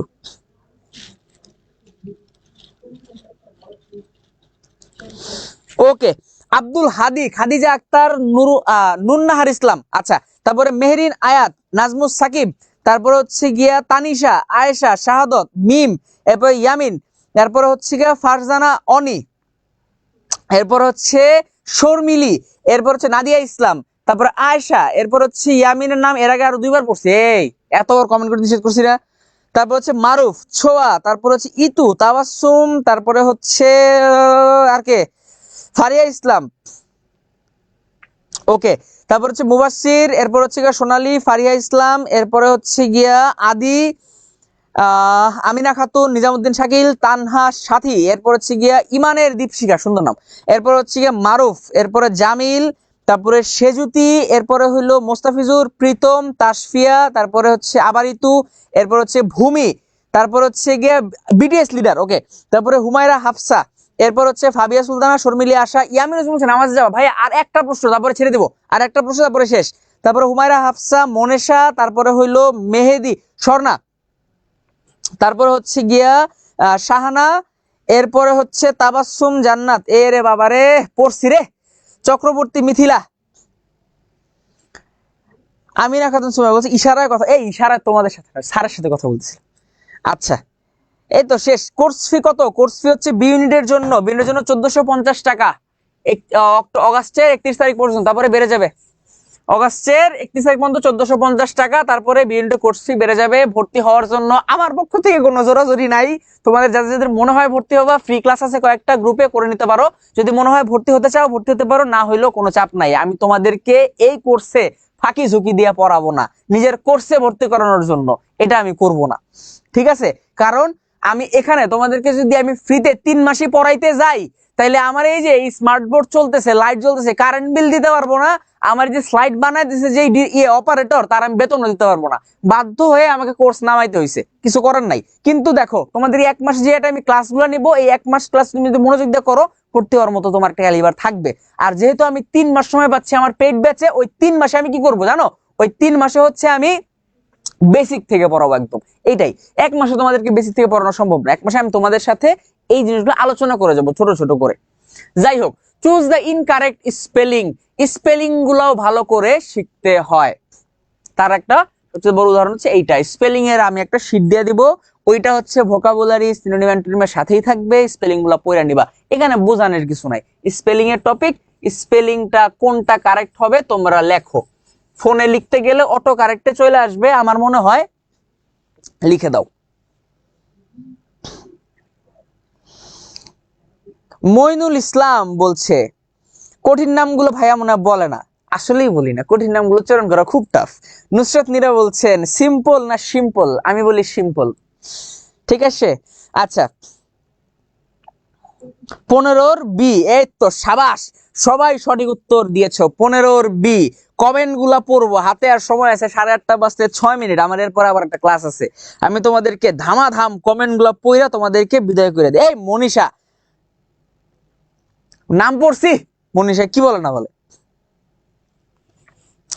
ওকে ওকে ওকে ওকে, লাস্ট লাস্ট লাস্ট 15 উত্তরগুলো একটু দেখি, 15 উত্তরগুলো একটু দেখি।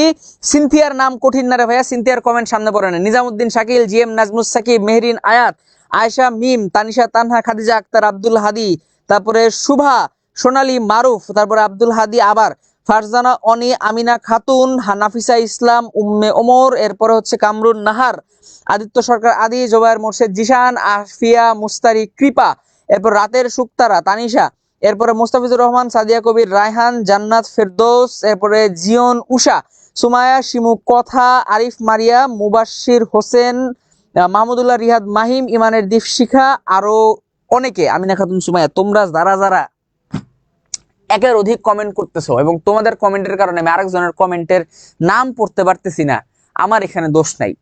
যারা অতিরিক্ত কমেন্ট করে তাদের ধরে একটা মাইর লাগাও, যাদের নাম পড়তে পারতেছি না তারা, ঠিক আছে? মাইর দিয়ে বলো একটার বেশি কমেন্ট করা যাবে না। কারণ কি, এত একজনের এই 20টা কমেন্ট দেখতে গিয়ে অন্যদের যে কমেন্ট দেখবো হারায় যায়, ঠিক আছে? যা হোক, শুনো, আমি হইতেছে মোটিভেশন দেওয়ার লোক না, আমি মোটিভেশন দিতে আসি না ক্লাসে, আমি আসি ক্লাসে পড়াইতে। একটা জিনিস বুঝো, ব্যাপারটা হচ্ছে মোটিভেশন বলে কিছু নাই। তুমি যদি চেষ্টা করো তুমি পারবা।